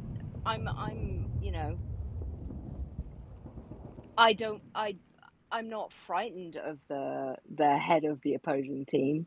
I deal directly with the head of the opposing team on occasion. Unfortunately, I don't like to, but I do.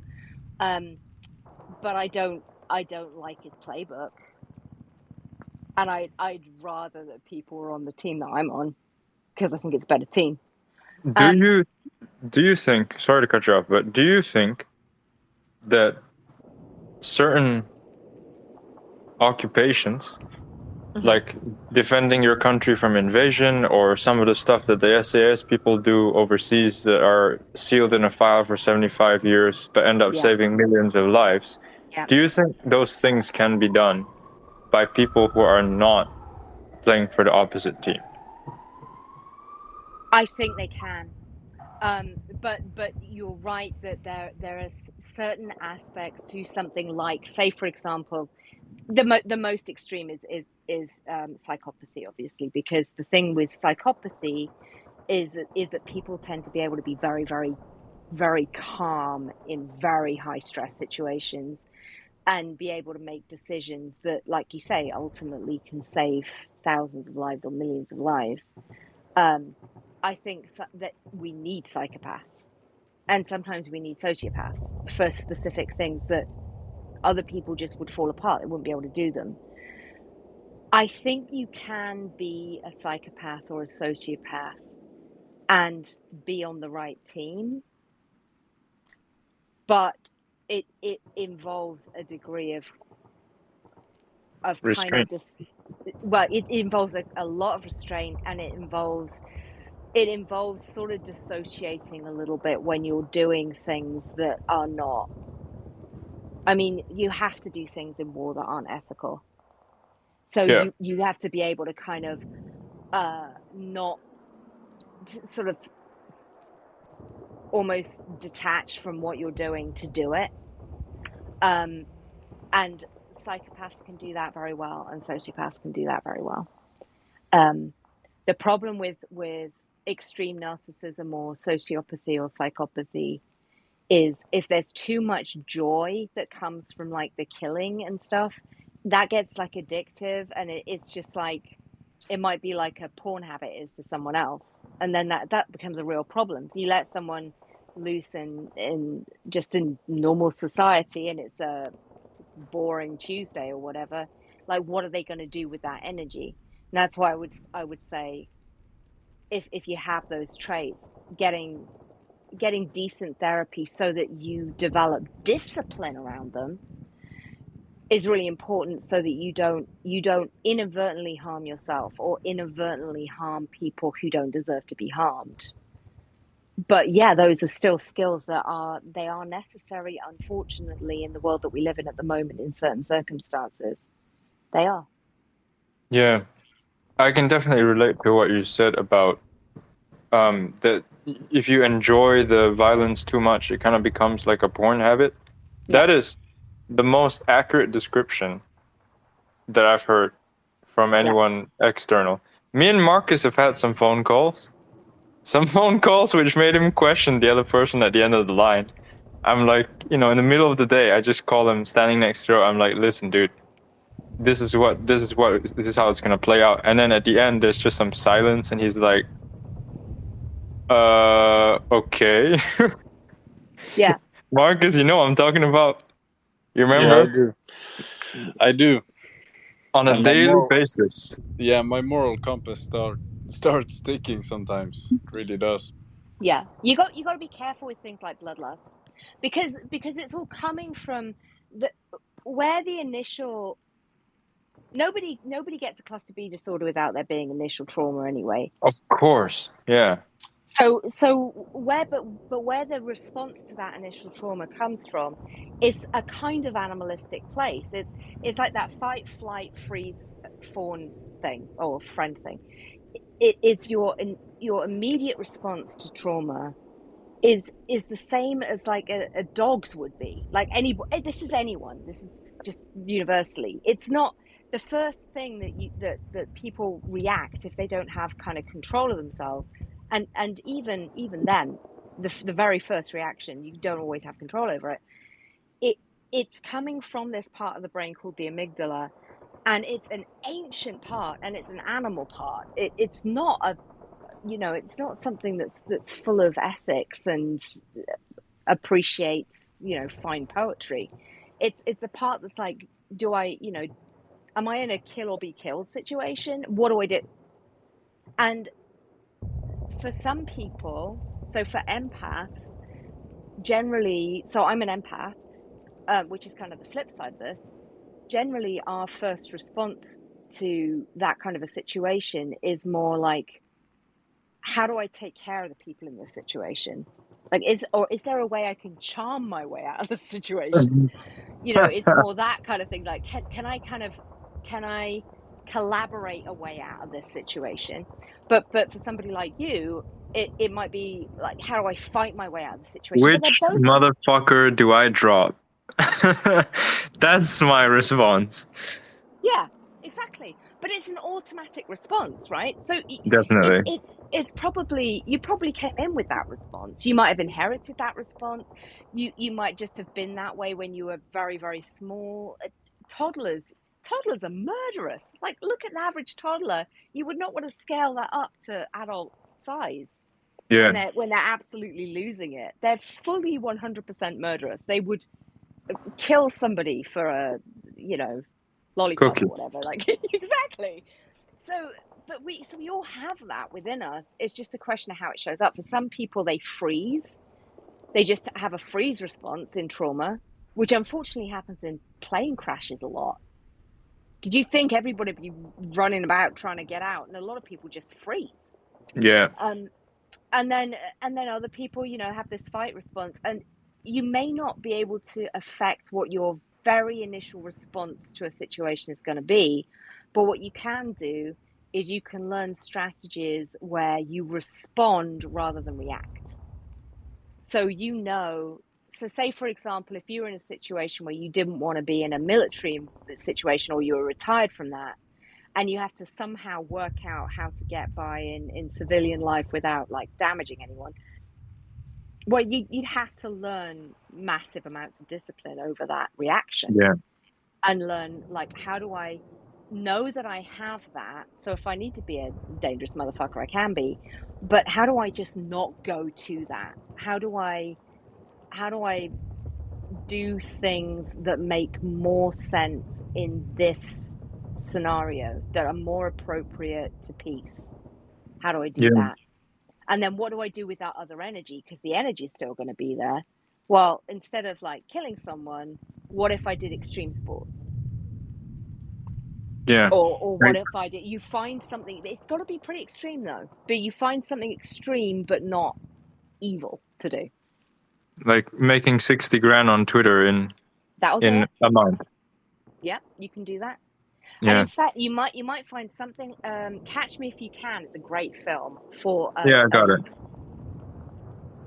that he's a psychopath and not a violent psychopath. Yeah, interesting. That's true. I've never thought about it that way. I've watched that film maybe 2 or 3 times. I think it's a great film. It's nice. It's nice. Marcus, just before I respond to that, Marcus, you unmuted yourself for a second here. What did you want to say?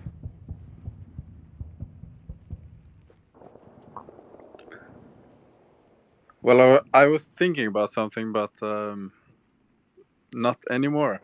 I'm good. You're good? Yeah, I'm good. Just continue. No worries. Yeah, okay. So what I was gonna respond to that with is, I think I thought of something when you said you've got to, keep that card in the deck of like the capacity for violence, but you have to find a way to channel it in a non-destructive or not so destructive way. That's probably the only real problem that I've ever had, because nothing else bothers you. I mean, not bad emotions, not physical danger, not emotional danger, not trauma, all this stuff, because that's kind of your game. But the only thing that bothers you is like, oh shit, the fuck do we do when everyone's dropped? Like, what are we gonna, That's the only real issue. I don't know if you can relate to that, but Well, I mean, when everyone's dropped, then you're on your own, aren't you? Then you have to face you.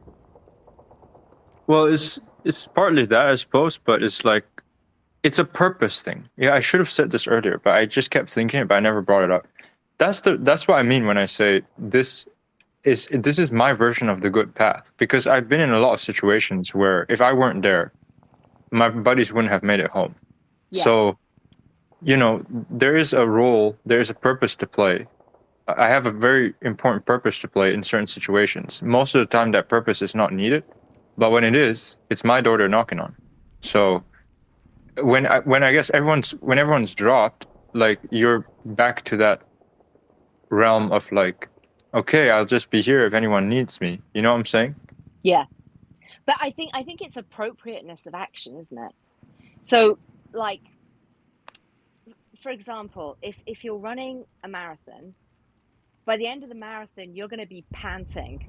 You're going to be breathing really a lot because you've just run a really, really long distance, which is fine in a marathon.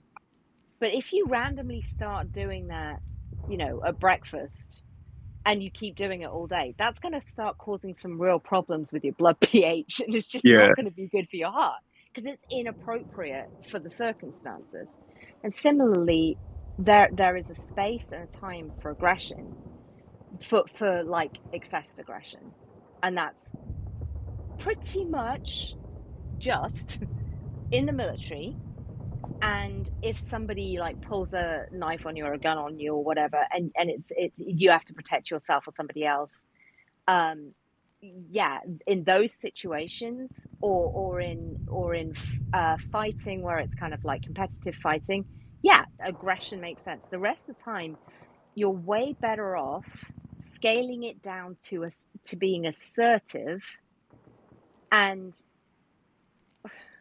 But okay, so with my boyfriend, psychosis is something that happens a lot with BPD. I'm a very odd person because psychosis doesn't really even bother me that much anymore because I've experienced it so much with people that I just witness it and I'm like, okay, what's going on under that? That's an interesting display.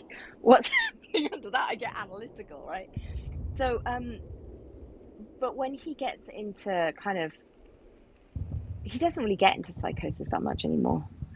But one of the things that helps him is to like bottle that a little bit. So to think, if he's in a situation where he is coming up against somebody and there's like unfairness, or he's got a point to make and somebody's being disrespectful to him, and he would basically want to act aggressively in that situation, I said to him, look, just imagine that you're like a wild animal, and what you want is a frosty stance, fiery eyes, and snowy paws. So let it be there. Let people be aware. Okay, this person could be dangerous, because they'll respect you in that situation. But keep your stance frosty. I get you. So you control it. You don't just completely lose it, because actually a lot of times you can sort of almost lose the leading position by getting into that state. It feels powerful, but actually you're over breathing. You weaken your adrenals, you weaken your body in that state. And the other person, if they're calm, they're going to be able to think better than you are. So That's it's actually sort of like a absolutely sales correct. environment.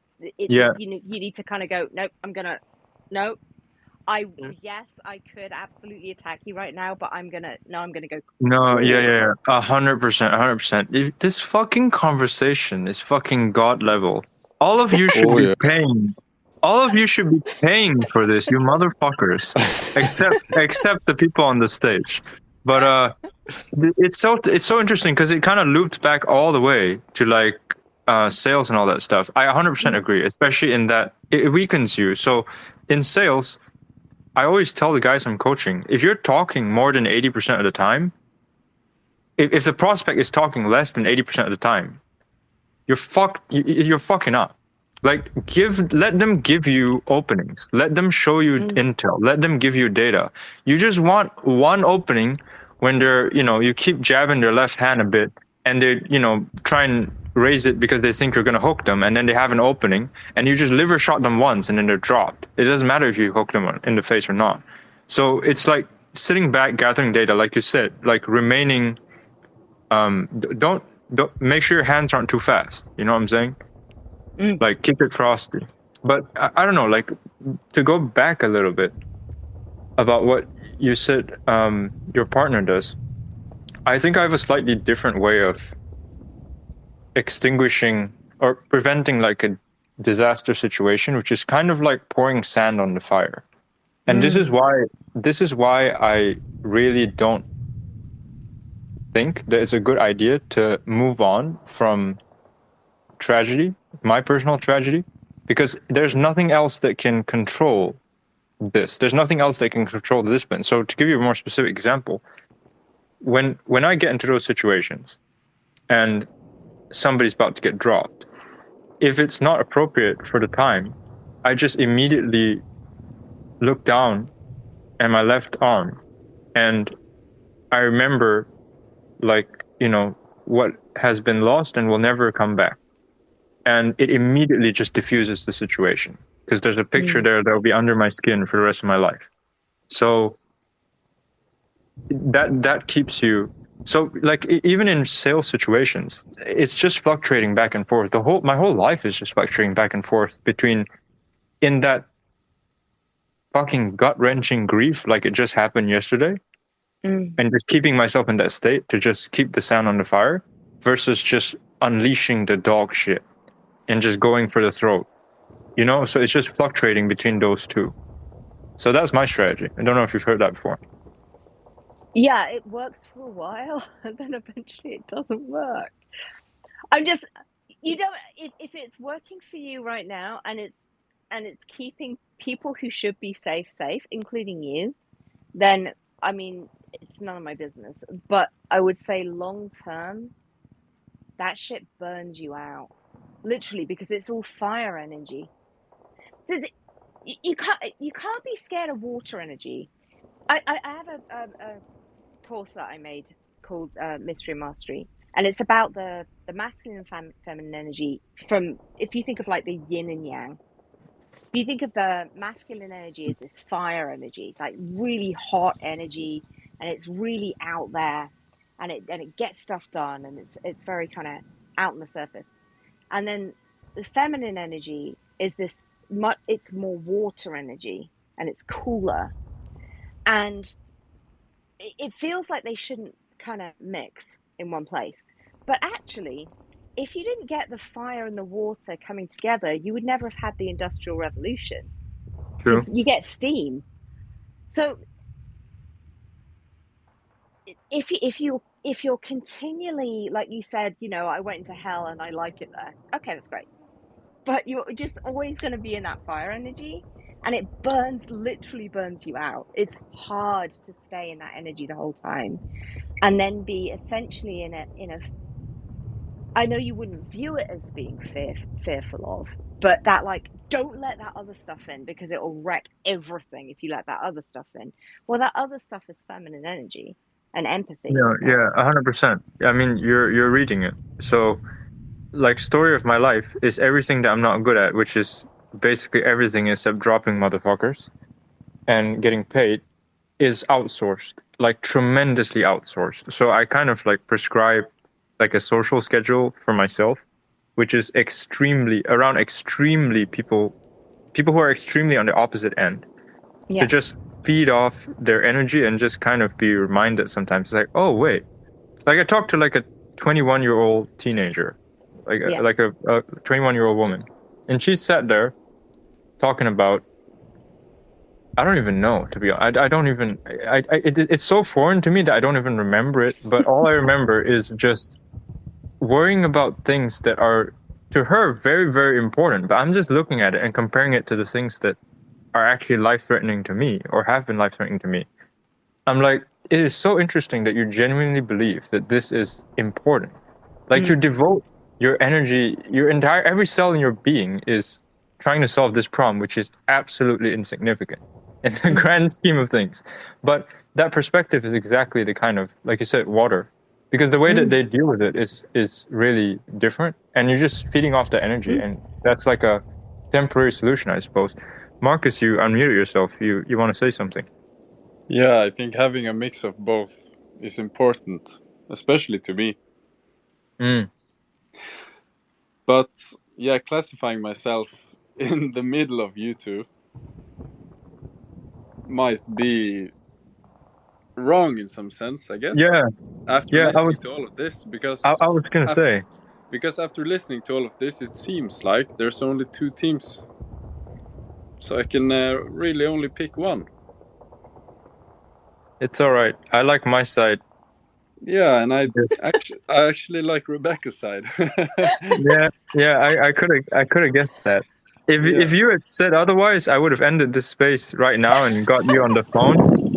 Got you on the phone to start shilling you some opportunities. You know what I'm saying? Yeah, you see, I'm a good guy through and through, but You're I've a been good through guy. the fucking trenches as well. In the military, been tested like you both have, with the psychological torture and shit. Yeah. For an extended period of time, and it didn't break me because I find calm in the storm. So I guess I don't. You guys are really making me reflect on my entire fucking situation right now. It's good. Yeah. it's I mean, really good. what's interesting about Rebecca is she can hold a fucking conversation, and she doesn't really give a fuck about what she says, which is rare. So it's good. It's good, and she obviously knows what she's talking about. Jara, do you want to say something? No, I just wanted to mention I'm doing the Marcus right now. I'm like in between you guys. Like I can agree with some statements of Rebecca and also some of yours, but also disagree with some of them. And sorry What if it's about windy. me? I went outside. So what Does nobody want to drop motherfuckers like me? What about my Bro, statements, no, Jara? no, no, no. That's what I'm agreeing on. But like some statements, I'm not agreeing fully. Yeah. Well, you shouldn't agree because it's a fucking dog shit life. but I'm made Bro, for it. I mean, you. I think, or like, not I think, but you mean it in a literal way, I guess. I want to drop bodies in several ways, you know, not like physically, but like maybe intellectually, or like in a debate. You know, I like this kind of stuff, like speaking, Right, communication skills. Me too. right. Me too. I get that. Yeah. I want to drop bodies for sure in an argument. Like I really like to debate and shit, and I still have to look up what I can, like leverage with this interest or skill because, communication skills nowadays are fucking essential. Like you can go places, like, and basically in every direction you want if you can communicate yourself. Not communicate yourself, but like communicate well. Yeah. Before we move on here, Marcus, did you change the title of this space? Yeah, I did because we went on a tangent that's actually longer than the. Yeah, no, the that's fine. That's fine, but it's a dog shit title. Let's add some curiosity to this. I'm always fucking selling. So I think we should make it cold email and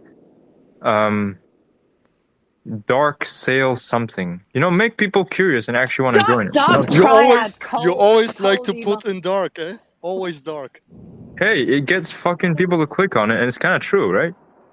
Yeah, it gets deep, but not dark. I would say Okay, then say cold email and deep insights. no, that's dog shit. No one gives a Technically, Bro, I was just. we are talking about Dark Triad traits. Technically speaking. Okay, Marcus, thank you, Rebecca. Cold email and dark triad sales, please. Send Let's it. go. Send it. Yes, sir.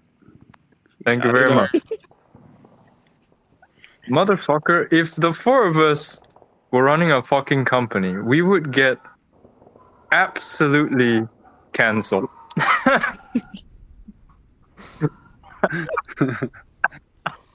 But You did it, Dark we are a Triad nice sales. That's variety funny. of people, though. We are a really nice variety of people, of personality. Go ahead, Rebecca. Oh, I don't know. I was just laughing at the title. Yeah, this is good.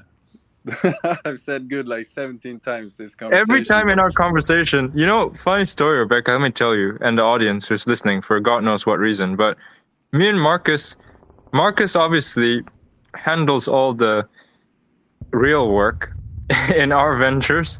I just fucking choose a beast and take it down, drag home the body, and just give it to him. He figures out what the fuck, you know, invoices get paid, systemize this, organize that, whatever the fuck. And so he was setting up systems yesterday for like cataloging, you know, client profiles and just organizing information. So I had to tell him about all the clients, like, you know, spend 15 minutes talking about all the people we're coaching and stuff. And he just kind of recorded the phone call and was transcribing the phone call just so that you can kind of, you know, fill in the blanks. And you just record a phone call talking about something, transcribe it so it's text, and then you just run it through some little automations. That's the plan anyway, to just ask it questions like in a questionnaire, and using some nice simple AI, it'll just fill in the blanks to your questionnaire as if it's, you know, based on the information you said. So that's what's eventually going to happen. But he was looking at the transcript and he remarked that he said it's good in his Norwegian accent like 17 times. And we were laughing about it yesterday. Yeah, it's a simple method of just letting people continue speaking because I like listening. And also, there's obviously a language barrier that restrains me from expressing myself completely. So rather than saying things that makes 50% sense, I'd rather not speak at all. Yeah, I mean, there's that saying. It's better to... No, actually, that's not appropriate. Rebecca! Rebecca! I'm not easily shocked. No, it's not just... Look, if it was just four of us in a conversation, trust me, it would be a different Ellen. But we got some public... It's a public setting, it's recorded. I don't want to get banned that soon. And also, some of these people don't deserve it. They don't deserve the sauce. Anyway, Rebecca, you're a conduit for good.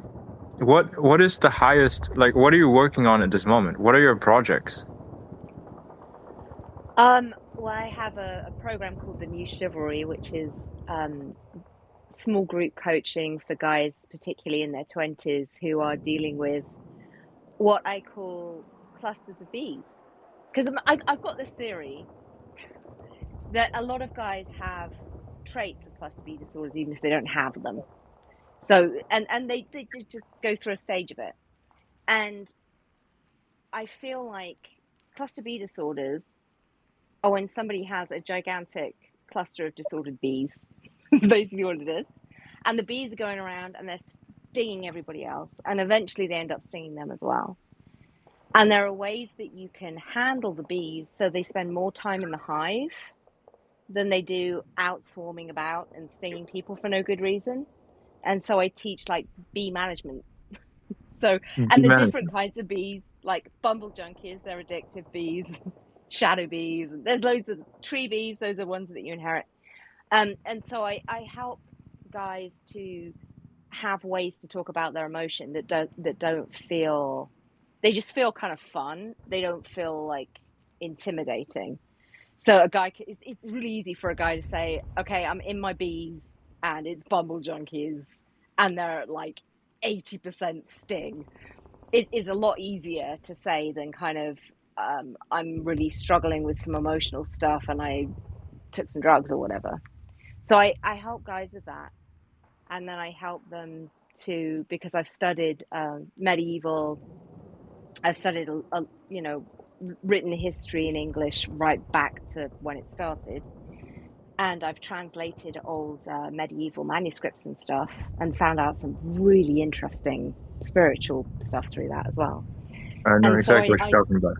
so I know the kind of chivalry, I know what's under the concepts of chivalry, not how it actually happened, which was flawed, but how it was intended. And so I teach that. I teach like, okay, you're a fired up guy and you've got bees and stuff, but what if you could take that energy and you could transform it into something chivalrous and understand that that's not weak. It's not a weakness. It's the chivalry is based around battle as well. So I Right. teach that stuff. Who do you usually help? Like, what's the demographic usually? It's How do they usually, find you? well, I have lots of God referrals, what I call God referrals. Like I own the URL godpaysmybills.com because it just happens that people will just randomly message me and say, hey, you don't know me, but I've read everything you've ever written, or I've been just obsessing over your blog or your podcast or whatever for ages and I haven't said anything and I want to hire you as a coach. That happens a lot. What do you charge? I'm not cheap. So if somebody's one-on-one coaching with me for a year, it's going to cost them 20K. 20K? That's it? Well, I mean, I don't charge what I'm worth, but I charge enough. So you only do like a yearly kind of arrangement, obviously, because it takes time. Usually it's a year's technically, like my coaching, one-to-one coaching, that coaching is essentially a year's worth of coaching, but most people take it over 6 months. So I spend more time with them. So it's actually 6 months. So if they book with me again, it's 40,000 over a year. So, but then the group coaching's cheaper than that. I see. Success stories. Tell me a few. There was a guy who he was a little bit busy and he was a little bit scrappy because he'd had to be. He came from Peru and he didn't have any money. His family was very broke. Like he has the horror stories of them and which are in the public domain, or I wouldn't tell you. That's the other thing. It's really important to me to maintain the confidentiality of people that I work with. But he has horror stories about them, just like the family running out of bathroom tissue and stuff like that because they just couldn't afford anything. And he became very good at football, at soccer. and he managed to get a scholarship to go to America. But then he got an injury and he couldn't keep playing, and so he was in America, and I think he like overstayed his visa or whatever, but he was just getting by. He was not doing very well. He had some kids and stuff, and he was not really living the dream. And he started working with me. I don't know how he got the money. I probably don't want to know how he got the money, but he got the That's money. right. He did whatever he had to get the money, and he had a he didn't even have the money for earbuds or anything. And he was working this job that he hated, and they gave him half an hour off at lunch when he'd go into the local Starbucks, and I'd coach him, and I'd be coaching the entirety of Starbucks because he didn't have these earbuds. Yeah. So he was just really, really broken. And I said, look, what is your dream? What's your real like destiny? And he said, I want to be a millionaire. And I said, well, that's nothing. I can't. Yeah, that's What nothing. is that? That's not a dream. That's just a number. He said, what do you mean? No, it's really important to me. I said, no, but I need to know why it's really Why? important. Like, Exactly. We are what is speaking the behind that? same language, the same exact language. Yeah. So we sat and we worked on it, and then eventually he said, I know what it is. I said, okay, what is it? He said, in hundreds of years' time, I want my family, who will be wealthy at that point, to be able to look back over the generations and say, that was the guy who turned everything around for the family. I said, that I can work with. Yes. And so Interesting. within 18 months, he was a millionaire. And then he became a multimillionaire. And then he started working with Grant Cardone, and he got a channel on Grant Cardone's like TV station thingy online that they've got. And then he's now running a $1 billion company. And I remember I was on the phone with him. He moved into the place that he's in at the moment. And he phoned me up. I said, what's up? He said, I want to get you on video. I want to show you this place. I said, okay, cool. Show me around. So this place is basically just poured marble. It's just like the whole place is made of marble, basically. It's in Florida. It's one of those really big mansions. And it's on this lake, this huge lake. And he's walking around, he's showing me all the sports cars. He's got tons of sports cars, like all the really high-end ones. And he's got this massive great big swimming pool and all of the things, all the shiny things. Everything's great. It's ridiculous amounts of marble everywhere. And then he said, but something is still bothering me. I said, what on earth could be bothering you? Like you've sorted things, he sorted everything out for his whole family. Like his whole family's taken care of. Everything's great. Walks to the bottom of his garden and he says, you see the view? I said, it's amazing. It's just so gorgeous. He said, yeah. But there's one thing that really bugs me about this view. I said, what's that? And then he panned across to this other house, which looked very much like his house. He said, the richest man in America lives there. And he's like a whatever billionaire, and I'm not. And it wasn't Elon, it was somebody else at the time. This was a while back. Yeah. And I said, that bugs you. Like when we were speaking, you were in this like really rough place, and you were speaking to me from Starbucks, and you didn't have earbuds, and you're bugged because there's somebody who's more rich than you, who's your neighbor. He said, yeah, that just bugs me every day. I said, okay, keep working on that then, dude. But yeah, no, he's doing really well. So that's one pretty cool story. How long did it take for that transformation? Like a couple of years? Yeah, not very long. I mean, well, for him to become a millionaire took about, I think, like I said, 18 months. And then after that, he worked so hard, though. I think probably to the point where he was like, just making so much money. Yeah, it wasn't that long. It was maybe 3 years, something like that. It wasn't a long time. Yeah.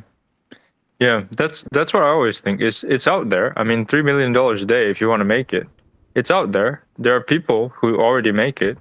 It's floating around. It's exchanging hands. So just go get some of it. So it doesn't really take that long. It's just the mindset of even what I just said, most people don't really understand. You know, there's so much money changing hands every day. Just stand in between and take it instead. You know? Yeah, it's, your money's out there. It's just in somebody else's pockets. Exactly. So don't mean to cut us off, but I think we should leave it at a point where there's still some curiosity for the next one so that people jump on. And also, I have shit to do, and Marcus has shit to do, and Jara has shit to do as well, I'm pretty sure. So, Marcus, any last words? Jara, any last words? Because I'm going to have to jump off here. Yeah. Okay, so I want to thank Rebecca and Alan for this really interesting spaces. It's been a real good one. And sorry, I go hope on. to see everybody on the next one in next week, probably. Yeah, I can only repeat what Marcus said. Like, I really appreciate it a lot from Rebecca, all the insights and also the discussion mainly between you and Ellen. It was really great insights. Really nice to hear about that. I don't have to anything else. Like, I'm just looking forward to the next space, for sure. Yeah, fucking tomorrow, book the time. I don't know. The way we do this is so impulsive. Rebecca, any last words? Just thank you so much for letting me speak and for listening to me, and also to everybody for being so respectful. I really appreciate that. That's kind of rare sometimes in these spaces. So thank you so much, everybody, for that. The fuck happens like that's not respectful on other spaces? Do they like call you like a crazy cat lady or what? Oh yeah, totally. But then what Seriously? happens afterwards? Yeah, and then I get DMs, and then I speak to the people in the DMs, and I close 12,000, 20,000, or whatever within the next Oh hour. yeah, So it's I usually understand. I understand exactly what you mean. Because that energy of them like spitting hate is just like pain. That's just, you know, they're just covering it up somehow because they're Yeah. just afraid of being vulnerable. Cool. We can, if we were both the sales managing a sales team in some organization, I don't care what it is. We could be selling rocks, could be selling buildings. We would get banned from the global markets. I think we could take this pretty fucking far. Oh, that was actually really sick to hear that from you, like Rebecca, that you fucking turn doubters into fucking actual clients of yours. That's the most badass thing you can do. It's fun. It's fun, especially when you get to know them and they're like, "Whoa, I had no idea. This is so cool." Yeah. Anyway, guys, I'm gonna jump off. It's been great. Talk to you later. Yes. Bye. Bye, Yes. everyone. Bye-bye.